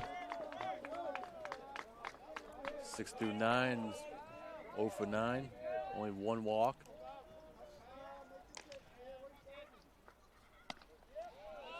Merrick watches a fastball miss upstairs and outside for ball 1.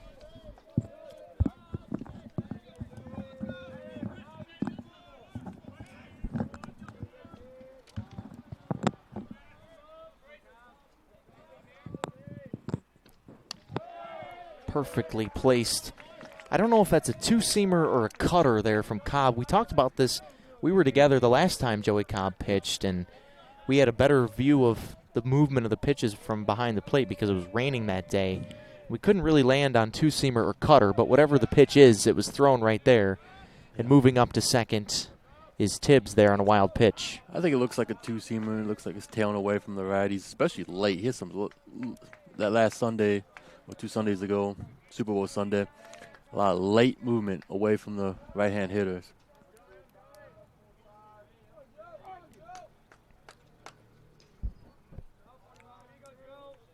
So Tibbs in scoring position. Bears looking for their 3rd shutout of the season. and probably won't get it today as there's a ground ball single from Merrick, and Bluefield State is on the board. Good piece of hitting, just drove it right back up the middle. Went off the mound and into center field for the first run of the game. And here comes Monday night's hero, walk-off. So Tibbs walks and comes around to score on the Merrick single. And you mentioned Monday night's hero, Carry-On, had the walk-off hit against UNC Pembroke in a 4-3 win, takes the ball upstairs. As a pitcher, Joe Cobb is warming up in the bullpen, 0-0 game. He's probably getting the ball in the 8th, and then the offense puts up 8, and probably is warmed up already, so it's going to take him a little long. You see he's missing the strike zone early. That's very unlike him, so maybe that long break kind of affected Joey. And Derek Beasley might have the same idea that you have, and will take a trip out to the mound, but the misses have been high, mostly for Cobb, and just that's a sign of not having a real great grip on your pitches when you're floating them upstairs.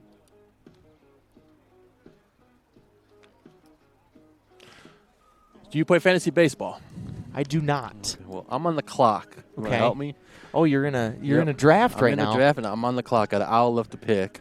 An hour? Yeah, it's a 4-minute time clock. We've been up here for about 3, so. Do you go with Olsen from Oakland, who's probably going to get traded? You got Perez for the Royals. This feels like Salvi's a little bit of a gamble this late in his career, but, he's been great. Yeah, and you start 2 catchers in this league, so I like that. But, again, I think he's going to have a down If you're going to year. start 2 catchers, you got to take Salvi, though, I think. I don't know. I think he peaked last year. I think he's down. All right. Don't have much of a rooting interest in the division there with you being a Cubs fan. I can't. Yeah, I want the Sox to do well. Been in plenty of Sox game. Well, I like Hader. We got Hader. Alonso's available. Big year with Monte there and Lindor in New York. What do you think? I don't trust the Mets. Don't trust them. What about Trevor Story? I see him. Yeah, but who's he going to play with? That's true. This one's popped up right field. Yuri, his first chance defensively today, grabs it. 2 outs.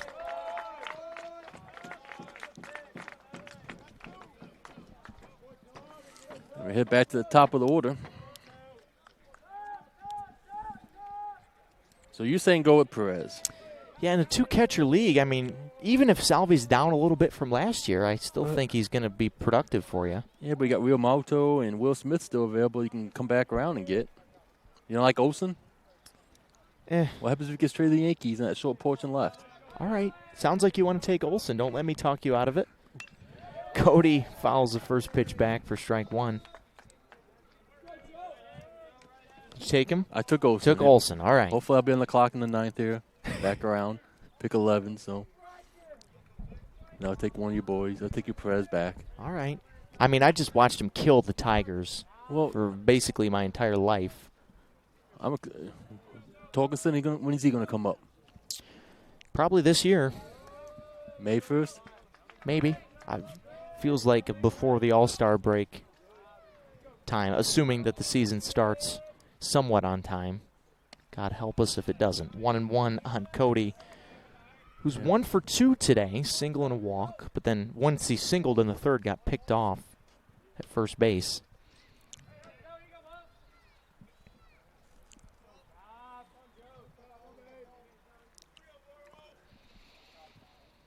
Cobb trying to limit the damage to just 1 here in the 8th. Top of the zone, 2-1. Yeah, Cobb's throwing. This fastball is staying up today. 1-2, I should say, not 2-1. Change up here. I like that I'm going to call it a 2-seamer. I like the 2-seamer away. Wide stance for Cody. Throws the fastball right past him for strike 3. Handcuffed him, and Joey Cobb ends the 8th with a strikeout. Bluefield State gets their first run as we head to the bottom of the 8th. It's a comfortable lead for the Bears, 8-1 on the Bear Sports Network.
Bottom of the 8th.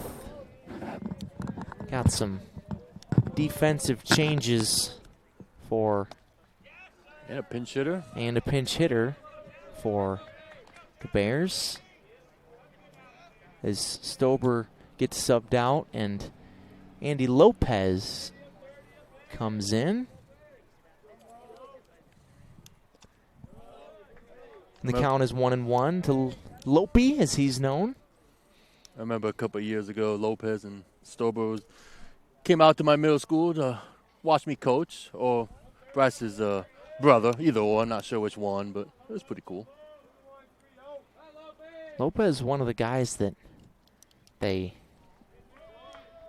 would like to get some more time, but just the way that things have gone this year offensively for the Bears, it's hard to slot him. It's not hard to put him in. It's hard to take guys out that have just been raking so far, as Lopez is ahead 3-1.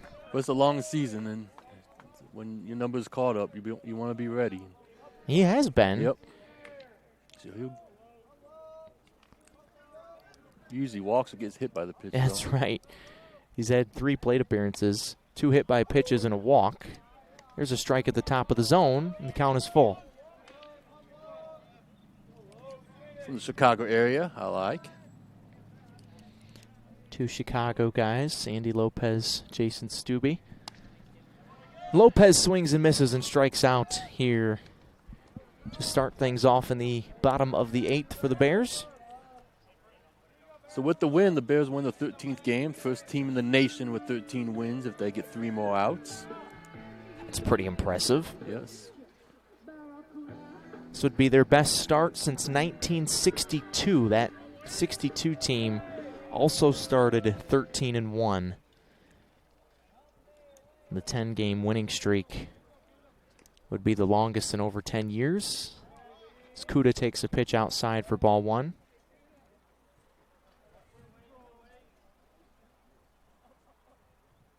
Jefferson Barmoy is the new pitcher for Bluefield State. He's behind Kuda 2-0.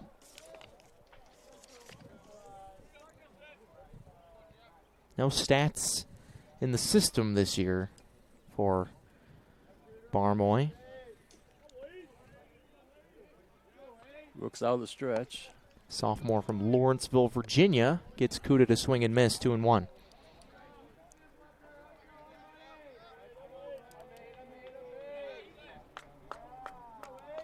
Wade, the 3-run home run was the exclamation point in that 8-run 7th inning that the Bears put up. Once again, scoring all their runs in bunches in one inning.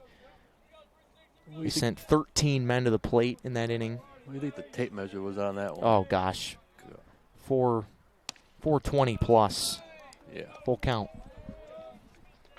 Just snuck it inside the left field foul pole. Cleared the batting cages that are right behind the left field fence by good 20, 30 feet. It's just a matter of fair or foul. Skuda. With absolutely no wind. No. Yeah. I mean, he's seeing it like a beach ball right now and reaches for the 3rd time today with a walk. Cole gets one last chance to extend his hitting streak to 7 games here. Has hit safely in the last 6. Walked and scored a run in the 7th, so that was a really strong at-bat where he was down 0-2 and ended up working a walk out of it. Yeah, as you said earlier, he has a great eye. As we talked about, they see a lot of pitches and they don't chase. So, looking to bunt for a hit here, rolls it foul.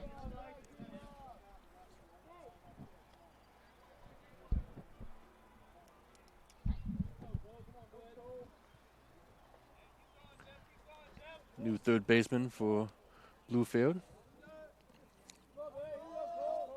It's Little at third base. Blake Little. Also, Ortega is in at right field. That's Sebastian Ortega. Freshman from Puerto Rico has entered in right field for Cooper, who had moved out to right field from second base. He played a good game, hit that great single. Yeah. Off of Nick's glove, stole a base. Played second, moved to right. Certainly showed some versatility. Had some wheels. He got down that line. 0-2 on Laskowski in the pitch. Swing and a miss. Goes downstairs and strikes out for the first out here in the bottom of, the second out here in the bottom of the 8th. 2 strikeouts here in this inning for Barmoy. Now Ynesta. Walk and a run scored in the 7th, also a single. Ground ball left side and fumbled with. We have our first error of the day here for either side. Oh, so as a official score of this game, you think that's an error, huh? I do. Okay. I think that's an error. I Don't agree. you? I agree with you completely. I was just gotta make you think about it, though, right? Even though it was in the hole, he comes up cleanly, he throws out easily.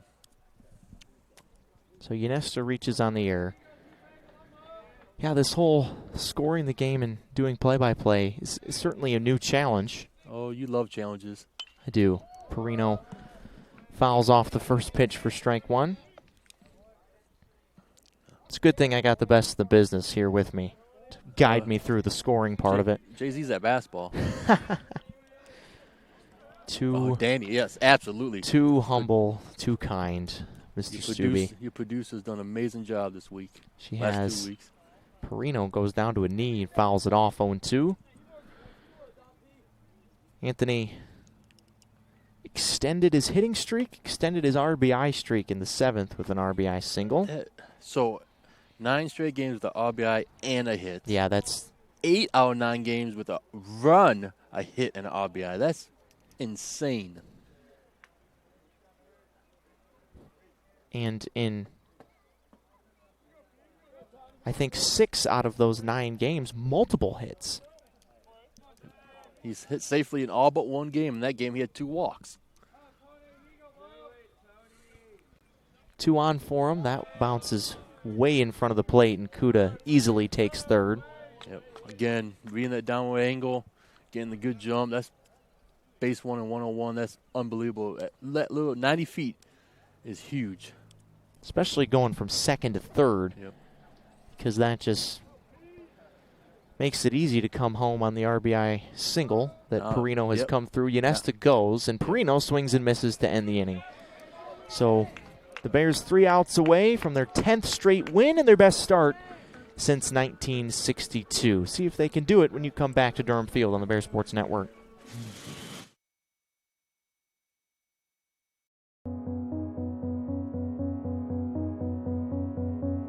I'm Rob with Center Street Eats. We're located at 2250 North Center Street in Viewmont. We offer fast dine-in and carry-out service. Usually your prepared meals at lunch from 11 to 3 are ready within 5 minutes.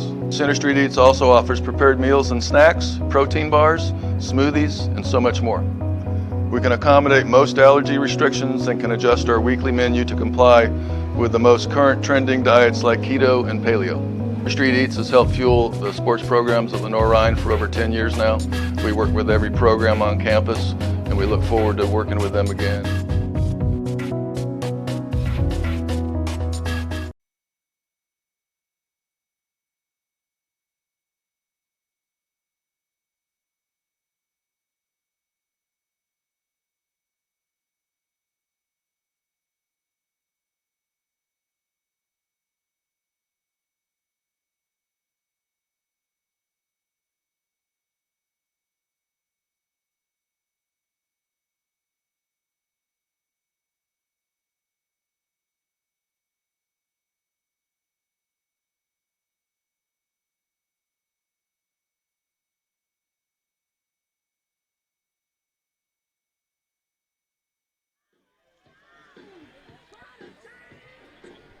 To get the final 3 outs today, the Bears make a Carolina West call to the bullpen and bring in the freshman, Caleb Cockerham, who has been absolutely sensational this season in his first year in Hickory.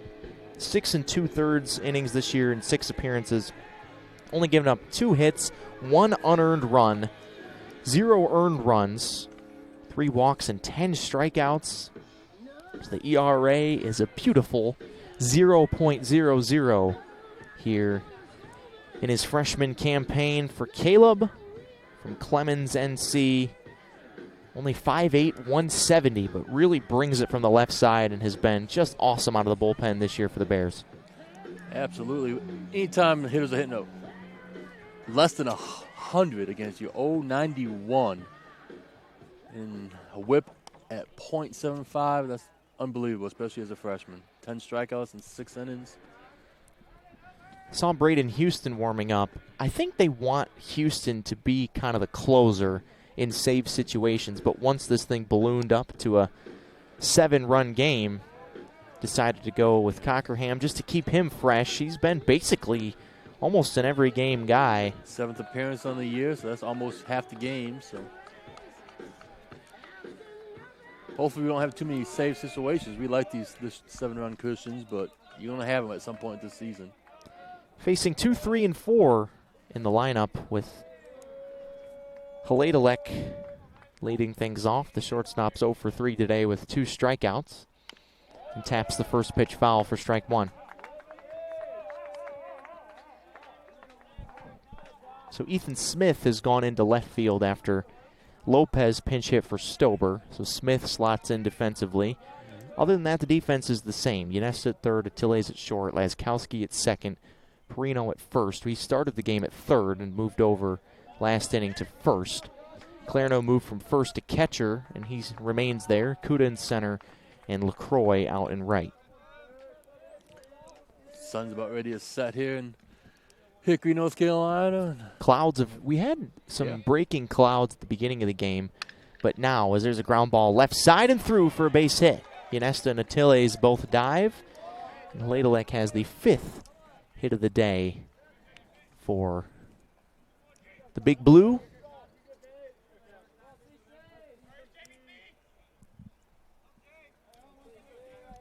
And now Valera Payne gets a chance to move a runner here. Definitely not bunting down 7. No.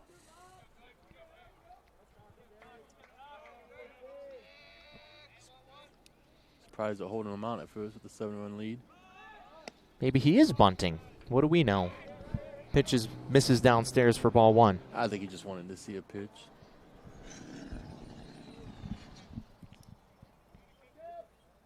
Bluefield State got its 1 run in the 8th off of Joey Cobb. 7 shutout innings for Tanner Moyers, who is in line for his first win of 2022.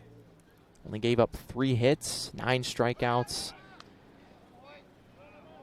Definitely a gem of a day for Tanner. All right, Eric, you ready for my hot take for the weekend? Oh, boy. Wingate and Carson Newman open up conference play this weekend.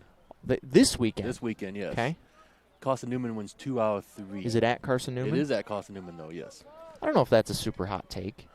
I think Carson Newman gets at least 1. I don't know about 2 out of 3. I think they would take 2 out of 3. I think the reigning national, they're undefeated. Wingate No, they is. lost last night to Erskine. Okay, so the Fighting Drew Yanestas. Yep, so that first loss in 16 games since the first round of the NCAA tournament, in which they came back and won it all, of course. Talk about a magical run. I mean, Wingate finished 3rd in the SAC, and then ended up. They lost in the second game of the SAC conference. Came back, won that. Lost to Angelo State like 6-2 in the first round. Then beat them twice, and ended up winning it. Right here in their home state in Cary. There's a huge swing and a miss by Valera Payne, and Cockerham's got his 11th strikeout of the season. As you said earlier, we missed them and Newberry, but I kind of wish we played them. Me too. Those would be awesome series. Both of those teams came here to Hickory last year. Yeah, we split with Wingate, and Newberry took 3 out of 4. And 2 extra inning games in that series. Bears just couldn't find. That was when they had such bullpen problems as Simpson waves and misses for strike 1. Yeah, with the COVID year, they went to 4-game conference. That's a lot of pitching, You saw a lot of high-scoring games, especially on Saturday or Sunday, the second set. Teams just didn't have the bullpen. This year, though, the Bears do have the bullpen. Simpson's down 0-2 as he's come up empty in both swings. And they got two top-end starters, a really good third. And Edwards, we haven't seen his best stuff yet, but he's going to be really solid moving forward for the Bears. And then if something does happen, unfortunately, injury-wise, you got Cobb and Moyer right there ready to jump in. So, as you said, we're really deep. And we've seen the bullpen. Patrick and Lanham are going to give you 5-6 innings at least every start. Yeah, as you said, the offense is getting all these numbers right now with, number 1 in the nation in his, but the pitcher staff's number 20 in the nation in ERA. Right. Yeah, it's been both, and that's why you've seen such lopsided games. The offense putting up huge double-digit numbers. Bear pitching staff holding teams to 5 or less runs in most games.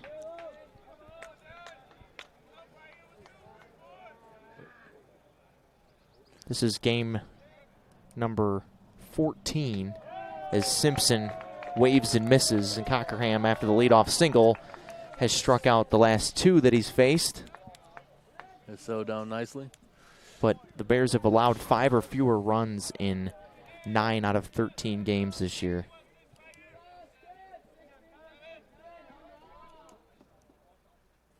Excited for this weekend, Friday night, 6 o'clock. Going to be a beautiful night. Georgia Southwestern comes to town. Ortega, who jumped into right field last inning, is the final chance here for Bluefield State. Yeah, won a couple games last week. They're going to come in, 4-6. So Bears' strength of schedule so far hasn't been super strong. Even with, Goldie Beacom came in here, top 20 team in the country, and just got run out of town 4 straight games. It's at 90 at the last I looked on Monday. So with Tussum coming up, Georgia College, North Greenville, USC Aiken. They've got a couple big wins. They beat a couple big wins already.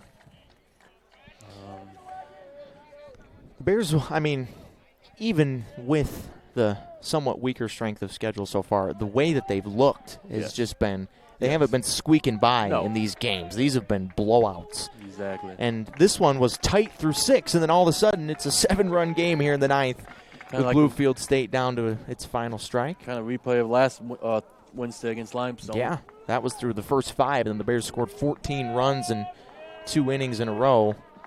Yep. That's why they play 9 innings.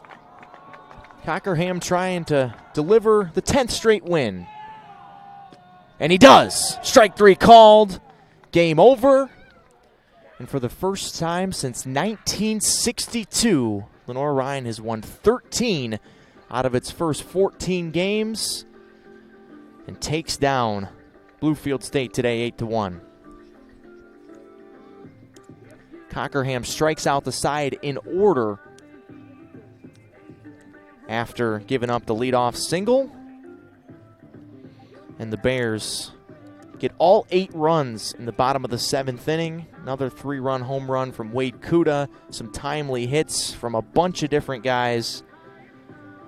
And Jason, it was another vintage 2022 LR performance today. Complete win. Moyo did a great job on the mound. Defense made some good plays. Cole with the head-up play. Get the runner at second after he got to second. Clutch hitting. Small ball, long ball. Using the bench. Pinch runners, pinch hitters. Complete game. It's going to be really tough to beat if you do all these phases of the game.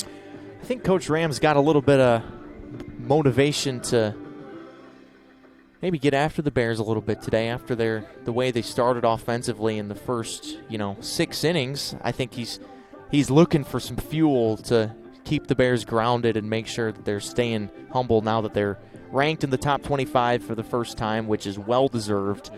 24th, and now they've found a way late to score in bunches and pitched it just about as well as you possibly can today. As you said, the only thing that we're working on how to start earlier. Yep. Third straight midweek game that, through 5, Jason didn't score nothing through 7 innings today. or in the 7th inning, and only scored 9 runs in the first, 8 in the second. How can they jump out and get early leads and let the pitching staff and defense do it for the rest?